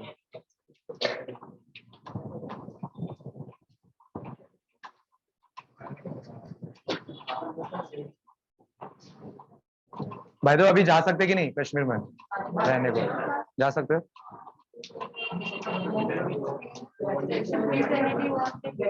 370 was something else, 35A हटने से आप अभी जा सकते हो। जाना है क्या? लेकिन जाना है क्या? सेफ है क्या अभी भी? अपने रिस्क पे जाओ जाओ। उसको जाना चाहिए। वो वहाँ पे लेके सबको सेव कर सकते हैं। जम्मू एंड कश्मीर के बहुत सारे यूथ्स जो है ना, वो अभी बाहर आ रहे हैं और अलग अलग फील्ड में छा रहे हो लोग, बहुत सारे स्पोर्ट्स में तो बहुत आ रहे हैं। सबसे फास्ट बॉलर है अभी फ्रॉम या what is his name? Umran Malik, Kashmir का है। 6 लिखो, right to practise any profession, right to profession, right to profession, trade, business and occupation, practise any profession, trade, business and occupation. जो चाहे वो धंधा कर सकते हो, कोई रोकेगा नहीं, लेकिन कौन सा धंधा करोगे? लीगल वाला। अब ये मत बोलना कल उठ के कि मैं ड्रग पेडलिंग करूंगा, ऐसा नहीं चलता। जो लीगल है, जो कि प्रोटेक्टेड है, वो वाले धंधे कर सकते हो, सेफ धंधे।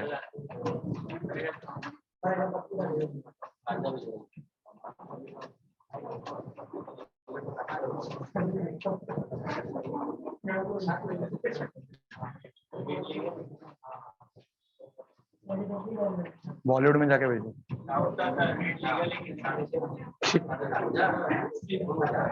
ये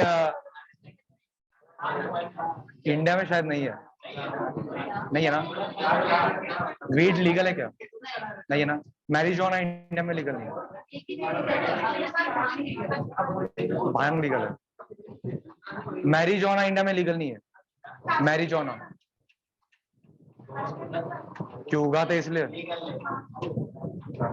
इंडिया में किधर भी नहीं है। कश्मीर भी इंडिया का ही पार्ट है ना, पहले होता होगा, अभी नहीं है।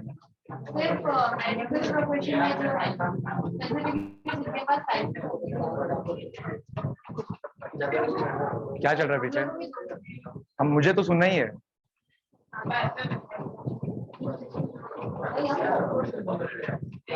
बहुत हंसी आ रही है।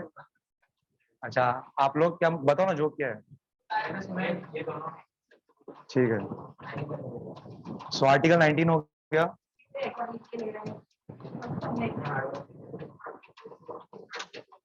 आर्टिकल 20 क्या है? हो गया। अच्छा, 19 का एक याद रखो, इमरजेंसी के टाइम पे सारे राइट सबसे छीन लिए जाते हैं। ये छीन लिया जाता है आर्टिकल 19। हाँ, because you cannot go anywhere. कौन से राइट्स इमरजेंसी के टाइम पे छीने नहीं जाते? बाकी सारे छीने जाते हैं, राइट? नहीं, 19 में कौन सा राइट सबसे छीना नहीं जाता? मूवमेंट छीना जाता है, राइट टू मूवमेंट, और असेंबल पीसफुली छीना जाता है। सेक्शन 144 लगा तो छीना ही जाएगा ना। Freedom of speech and expression नहीं छीना जाता। और सबसे बड़ा आर्टिकल ये नहीं छीना जाता, वो हम आगे पढ़ेंगे।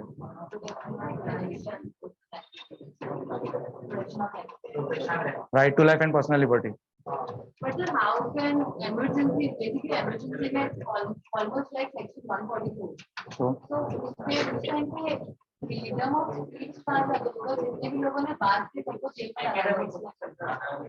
Freedom of speech and expression को इसलिए इतना इंपॉर्टेंस दिया गया है कि वो चलता है, हर जगह चलता है, वो हमेशा चलता है। मूवमेंट पे रोके ठीक है, बोलने पे थोड़ी रोक, बोलने पे रोक नहीं है। डालते हैं लेकिन आप बोल सकते हो, डालते तो है लेकिन आप बोलना थोड़ी छोड़ोगे, बोलना थोड़ी छोड़ोगे आप। इसलिए इतना इंपॉर्टेंस दिया ना freedom of speech and expression. कोई भी उठ के खड़ा होता है और बोलता है कि it is my freedom of speech and expression, वो सब।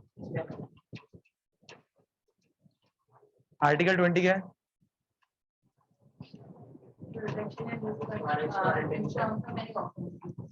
डिटेंशन का वो 22 है।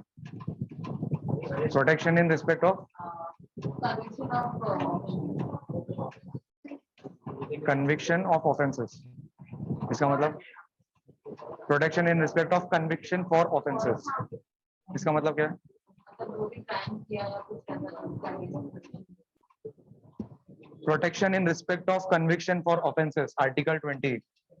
इसका सिंपल मतलब ये है कि मतलब जो मैंने ये किया है, डिसाइफर किया है कि सपोज एक गिल्टी है, एक क्रिमिनल है, उसको कानून ने सजा सुनाई है, वो सजा उसने भुगता है, सपोज 10 साल की सजा है, 15 साल की सजा है, उसका सजा खत्म हो गया है, उसी पनिशमेंट के लिए उसको दोबारा सजा नहीं दी जा सकती, उसका सजा खत्म हो गया है। दूसरा, उसको सजा सिर्फ जज सुना सकता है, जज ने सुना दिया, बात खत्म, उसके बाद उसको और कोई इंसान सजा सुना नहीं सकता। किसी ने खून किया है, उसको सजा जज सुनेगा, उसका फैमिली मेंबर जिसका खून हुआ है वो उसको सजा नहीं सुना सकता। ये उनको भी कुछ राइट्स दिए हैं, जो कन्विक्टेड है ना उनको भी कुछ राइट्स दिए हैं। और जो 22 है उसमें डिफरेंस क्या है आर्टिकल 22 में?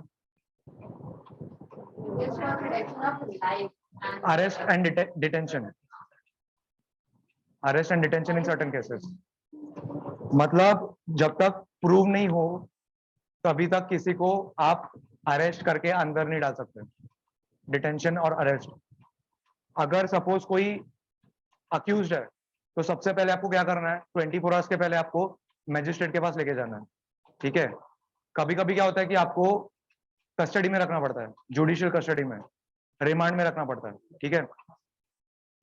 आप जेल में तभी डालोगे जब वो कन्विक्टेड होगा, अक्यूज जब कन्विक्टेड होगा ना, प्रूव होगा ना, तभी आप उसको जेल में डाल सकते हो। ये उसके भी राइट्स है, उस बंदे के भी। ये आर्टिकल 22, मतलब इंडिया में क्रिमिनल्स को भी राइट्स दिया गया है, फंडामेंटल राइट्स, कि जब तक वो प्रूव ना हो तब तक उसको आप अरेस्ट और फिर डिटेन नहीं कर सकते। Article 21, right to life and personal liberty, कितने हैं? सब लिखा है? नहीं, उसमें कोई भी है, उसमें life article right to life and personal liberty में बहुत सारे हैं, बहुत सारे, वो ज्यादा complicated नहीं किया था। बहुत सारे लिस्ट है। पता है कुछ basic, right to life, sorry right to live आएगा उसमें, राइट टू हेल्थ आएगा उसमें, राइट टू प्राइवेसी आएगा, और क्या आएगा?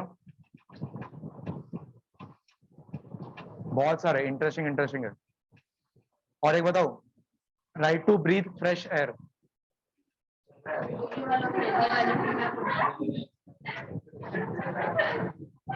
Right to breathe fresh air, example दू? दे दू।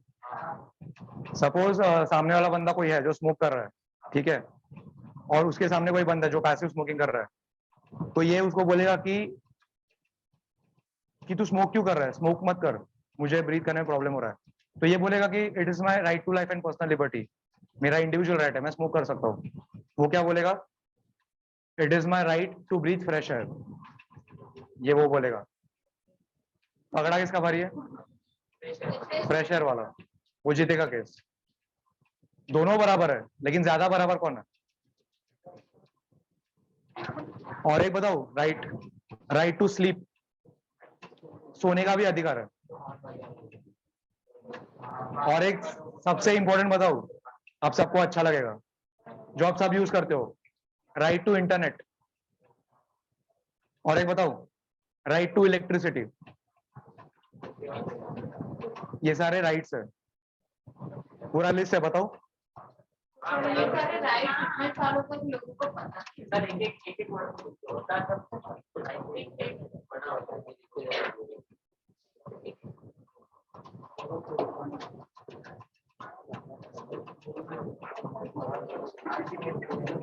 Right to life, right to live, right to privacy. Privacy पता है सबको, राइट टू प्राइवेसी किसने बोला? राइट टू प्राइवेसी एक्सप्लेन करूं?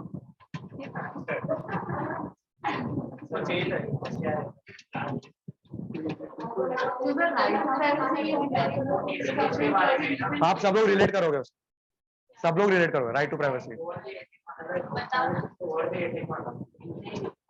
नहीं नहीं नहीं नहीं, बताता हूँ राइट टू प्राइवेसी में सपोज कोई लड़का कोई लड़की को परेशान कर रहा है मैसेज कर करके, ठीक है, वाइस वर्सा इन्वॉल्व है, ठीक है, उल्टा भी होता है, ठीक है, अभी झंडा लेके खड़ा मत होना, उल्टा भी होता है, उल्टा भी होता है, हर जगह होता है। सो अगर सपोज वो उसको फोर्स कर रहा है बात करने के लिए और उसको पढ़ाई करना है, तो उसका राइट टू प्राइवेसी है, वो उसको मना कर सकती है, ठीक है, वो उसका राइट टू प्राइवेसी है कि उसको पढ़ाई करना है, उसको बात नहीं करने का है, तो आप उसके प्राइवेसी में खलल नहीं डाल सकते।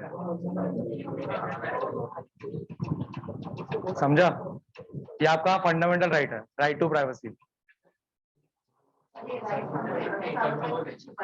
किसने छुपा है? आपने पढ़ा ही नहीं था। So ये जो recent case चालू है about that some sort of software. फिगस हाँ, so does that come under everything comes under right to privacy. Even Aadhaar card linking was also right to privacy. Aadhaar card link किया ना bank account से, वो भी privacy का था।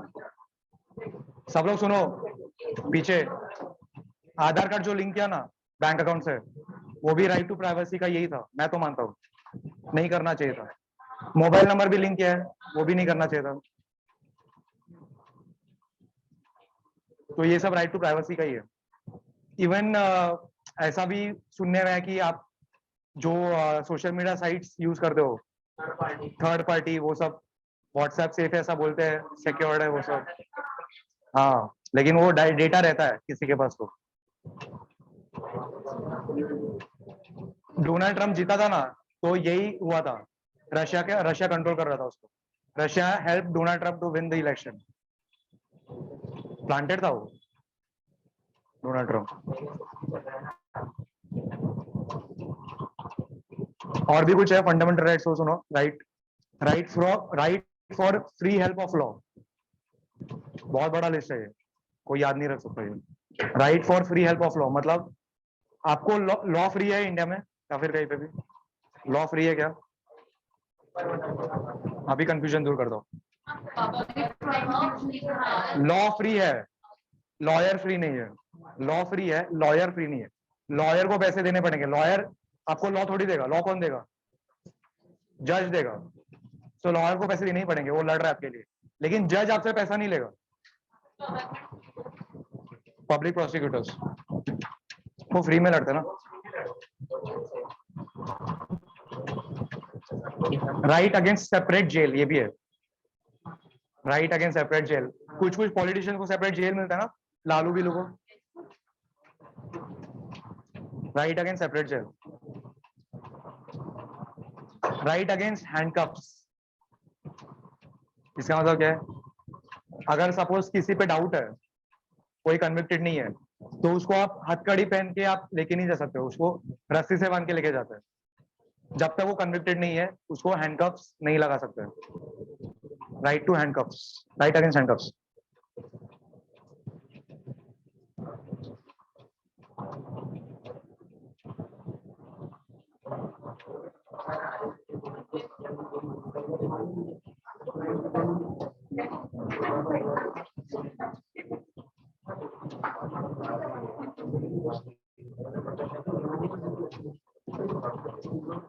पूरा list बताना है, बहुत बड़ा है, बस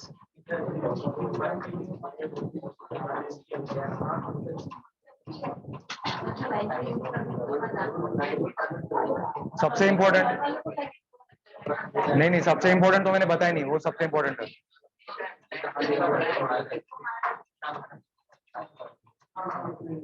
सबसे इम्पोर्टेंट राइट मैंने अभी तक बताया नहीं है, वो आप यूज कर सकते हो, सब लोग यूज कर सकते हो, स्पेशली गर्ल्स के लिए है, लास्ट वाला, right to behave properly with women.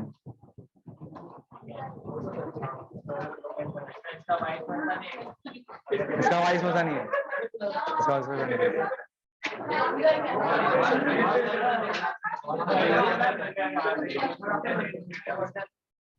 Unfortunately नहीं है।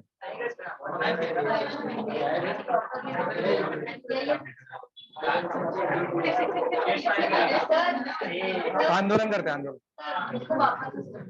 क्या? क्यों? Right to behave properly with women.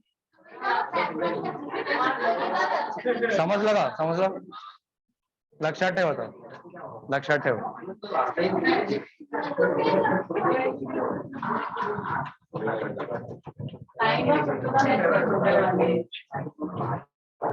नहीं, एक्चुअली परफेक्टली एप्ट है, होना चाहिए था और है भी, होना चाहिए था और है भी, क्योंकि हिस्ट्री क्या बताता है कि नहीं हुआ, पहले नहीं होता था, तो पहले नहीं होता तो अभी होना चाहिए, इसलिए डाला गया।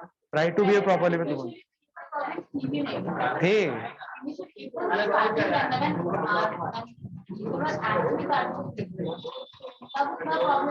ये तो सदियों से प्रॉब्लम आ रहा है, सदियों से प्रॉब्लम है। इतना क्यों ऊपर आया वुमेन राइट्स, इतना ऊपर क्यों आया? क्योंकि नहीं मिले थे राइट्स, अभी मिलना शुरू हुआ है, तो इसलिए बहुत इंपॉर्टेंट है। लेकिन मैं एग्री करता हूँ कि वाइस वर्सा भी होना चाहिए।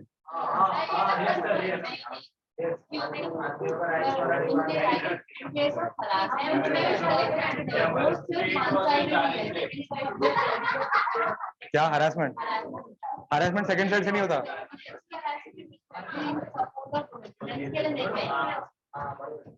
अभी मैंने केस का बताया था ना, जिक्र किया था ना, वो क्या था? Johnny Depp versus Amber Heard, क्या था वो?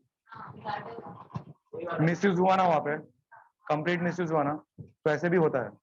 तो ये केस बहुत इंपॉर्टेंट था, जॉनी डेप और एम्बर हर्ड, ये ध्यान में रखना चाहिए, बहुत इंपॉर्टेंट था, अवेकनिंग था वो बहुत। लेकिन ratio 99% is to 1%, 99% is to 1%। अभी कोई यहाँ पे कोई होगा नहीं, लेकिन अगर कोई मैरिड रहेगा तो बोलेगा कि उल्टा होता है।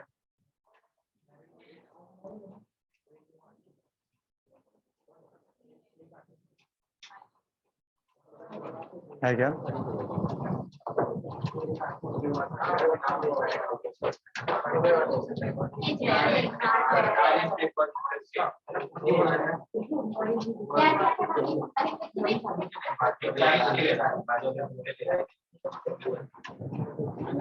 हो गया? आर्टिकल 21 हो गया, 22 हो गया, आर्टिकल 23, 24, 22 मैंने अभी एक्सप्लेन किया ना कि right against arrest and detention, prevention of arrest and detention in certain cases, prevention of arrest and detention in certain cases.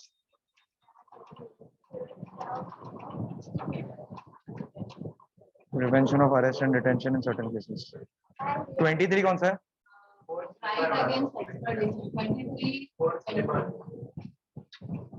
Right against human trafficking and forced labor. Explain करने का है कुछ 23 में? ट्रैफिकिंग का मतलब पता है क्या? Human trafficking and forced labour. क्या ट्रैफिकिंग का मतलब क्या है? क्या? बहुत सारे टाइप के ट्रैफिकिंग होते हैं, बहुत सारे होते हैं, बच्चों का भी ट्रैफिकिंग होता है। मर्दानी देखा है? मर्दानी में वही दिखा है, रानी मुखर्जी का फिल्म जो है। और फोर्स्ड लेबर का मतलब क्या है? राइट, नहीं वो आगे आएगा। फोर्स्ड लेबर का मतलब एक ऐसा एग्जांपल दिया था हमें सर ने कि सपोज कोई आपके ऑफिस में कोई चाय देने वाला है, वो उसका काम है चाय देने का, लेकिन अगर आप उसको बोलोगे कि जा जाके टॉयलेट साफ कर, या फिर आप उसको बोलोगे कि जा मेरे घर का काम कर, आप उसको फोर्स कर रहे हो ना, उसका काम नहीं है, फोर्स लेबर। कौन सा इसमें?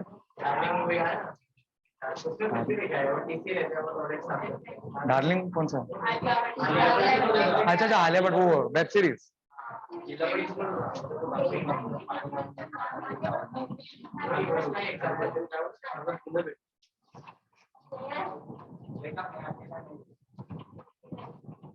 आर्टिकल 24,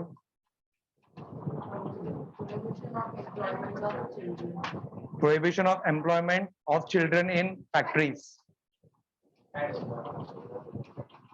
हाँ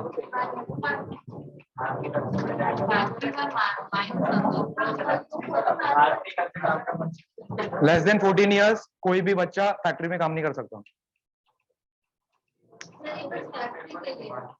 हाँ फैक्ट्री, फैक्ट्रीज ही मेंशन किया है। शॉप्स में चलता है, फैक्ट्रीज में नहीं चलता। शॉप्स में चलता है, दुकान में करते हैं काम, फैक्ट्रीज में नहीं चलता। अब तो 14 ईयर से नीचे वैसे भी चाइल्ड लेबर अलाउड नहीं किया। नहीं ओनली फॉर फैक्ट्रीज।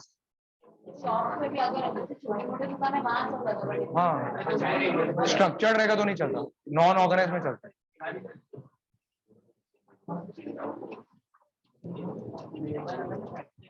एक बीच में आर्टिकल मिस हो गया था, किसी ने याद नहीं दिला। कौन सा है?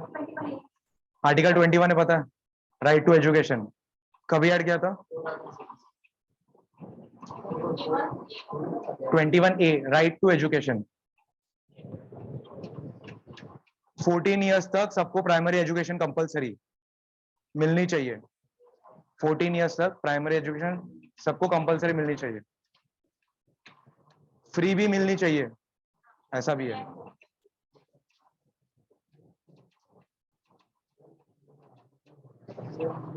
- 2009 में आया था वो।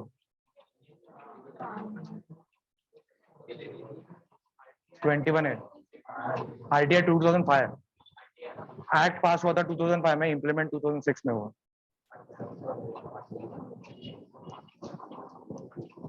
ट्वेंटी 24 हो गया। 25 एक्चुअली बहुत बड़ा है। क्या है 25?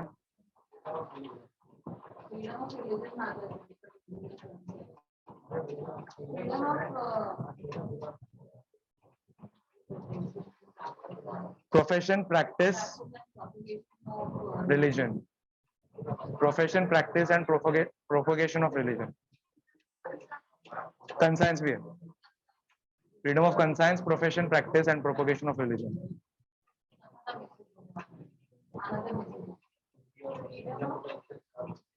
फ्रीडम ऑफ कंसाइंस, कॉन्साइंस मतलब कॉन्शियंस ना,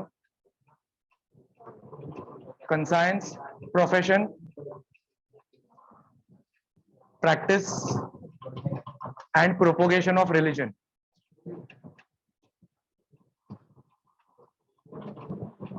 मतलब जिसको चाहे वो अपना रिलीजन प्रैक्टिस कर सकता है, प्रोपोगेट कर सकता है। प्रोफेशन का मतलब क्या है? बिलीव्स ऐड कर सकता है, फेथ ऐड कर सकता है।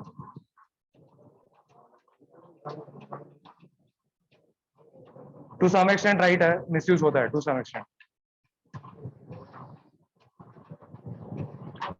एक्चुअली नहीं, मिसयूज ये नहीं होता। मिसयूज कौन सा होता है बताओ? आर्टिकल 29 और 30 होता है, आर्टिकल 30 ज्यादा होता है। 30 But ideally, is there any actual measurement to understand what that means? There is no yardstick. How many religions are there in India? Originally, कितने religions minority में? other than Hindu, 6 religion है, 5 religion minority में। कौन से? Muslim, Catholic, Buddhism, Jainism, Sikhism, Parsi, ये 6 religion minority में। Parsis are actually minority. Parsis are actually minorities. Jainism उससे भी कम है, बुद्धिज्म भी कम ही है। Jainism, Buddhism, they are part of it. But हाँ वही पारसी नहीं actually, but they have created their own religion ना, so you have to consider them as a separate religion. They have their own set of beliefs, faith, सब कुछ है। वो बात अलग है कि एक ही से निकला है, लेकिन सेपरेट मानते हैं। 5 रिलीजन एक ही से निकले हैं।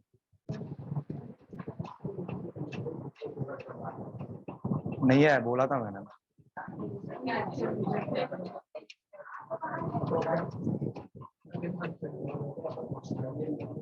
ट्वेंटी 25 हो गया, बाकी के थोड़े ये है 26, 27, 28, 29, 30। टाइम भी हो गया है। कौन से? Right to freedom of religion जो इसमें 4 है 25 से 28 अगर मानो तो बात अलग है नोट डाउन करके रखो लेकिन नेक्स्ट लेक्चर में कंप्लीट कर लेते हैं, नेक्स्ट लेक्चर में कंप्लीट कर लेते हैं। सबसे इंपॉर्टेंट आर्टिकल बचा हुआ है आर्टिकल 32। कौन सा है? Remedies for enforcement of fundamental right to constitutional remedies, article 32। इसको क्या बोलते हैं? आर्टिकल 32 को क्या बोला जाता है? बाबा साहेब अम्बेडकर ने आर्टिकल 32 को heart and soul of the constitution बोला। कॉन्स्टिट्यूशनल रेमेडीज सबसे इंपॉर्टेंट आर्टिकल है according to B R Ambedkar. Heart and soul of the constitution मतलब अगर आपके फंडामेंटल राइट्स वायलेट हो रहे हैं, सामने वाला कर रहा है और आपने बोला कि वायलेट मत कर, वो फिर भी कर रहा है, वो बोलेगा कि क्या उखाड़ लेगा तू मेरा वैसा, तो उस टाइम पे आर्टिकल 32 आपको राइट देता है कि अगर वायलेट कर रहा है और करते जा रहा है तो आपको कुछ ऐसे प्रोविजन दिए गए आर्टिकल 32 में जिससे उसको सजा मिलनी ही है। उसमें 5 आता है, habeas corpus, mandamus, prohibition, quo warranto, certiorari. ये सारे आपको राइट दिए गए। अगर कोई फिर भी नहीं मान रहा, वायलेट करते ही जा रहा है, तो आप कर सकते हो, ये यूज कर सकते हो आर्टिकल 32।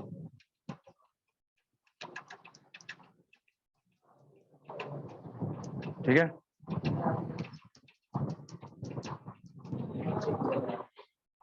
Any doubts?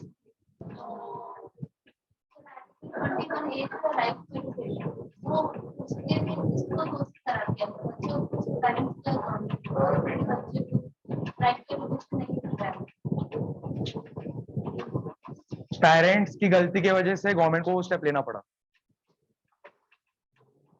अगर किसी बच्चे को एजुकेशन नहीं मिला बहुत सारे होते हैं तो वो फिर मतलब इसीलिए निकाला गया था।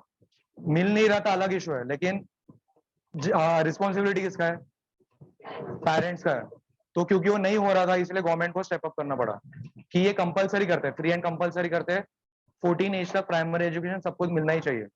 नहीं मिल रहा था, क्योंकि मिलना चाहिए था। अगर पेरेंट्स की गलती है तो उनकी वजह से नहीं मिल रहा था, या फिर उनकी कंडीशन वैसे नहीं थी तो नहीं मिलना चाहिए, तो गवर्नमेंट ने ले लिया इनिशिएटिव। मतलब राइट टू एजुकेशन के अलावा right to free education point है। There are many sections in our country who are not able to get that. Free education, right to education बहुत ही ज्यादा फ्लॉड है, क्योंकि ये बहुत सारे केसेस होते हैं गाँव में जिनको मिलना चाहिए उनको नहीं मिलता। मैंने खुद सुने ऐसे एग्जांपल्स, नहीं मिलता, मिलता नहीं उनको, जिनको एक्चुअली गरज है उनको नहीं मिलता। फ्री है, 14 ईयर तक फ्री है कुछ कुछ स्कूल्स में।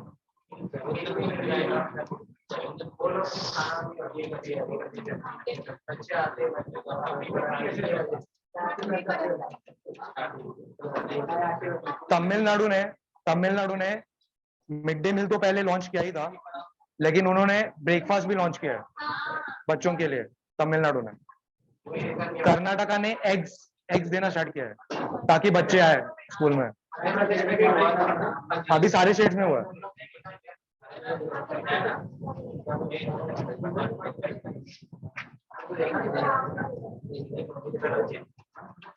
आपको पता है कि ऐसी कोई कंट्री है जहां पे राइट टू स्लीप मैंने बोला ना, तो वैसे उस कंट्री में ना काम करने के बाद लाइक लंच करने का उनको सोने का अधिकार है, वो सो सकते हैं। जापान में है। और एक बताता हूँ, तमिलनाडु है ना, तमिलनाडु, हाँ 12 आवर्स, बट 12 आवर्स तो इंडिया में भी है, इंडिया में नहीं मिलता, लेकिन है 12 आवर्स है, मैं खुद काम कर सकता हूँ, है।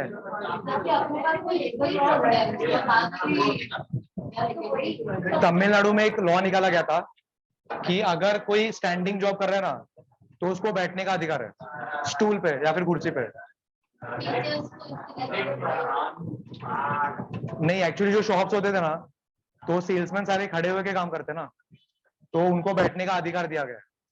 मैनेजर को बोल नहीं सकता कि खड़े रह के काम करे ऐसा। तो ऐसा वैसे अनयूजुअल कानून,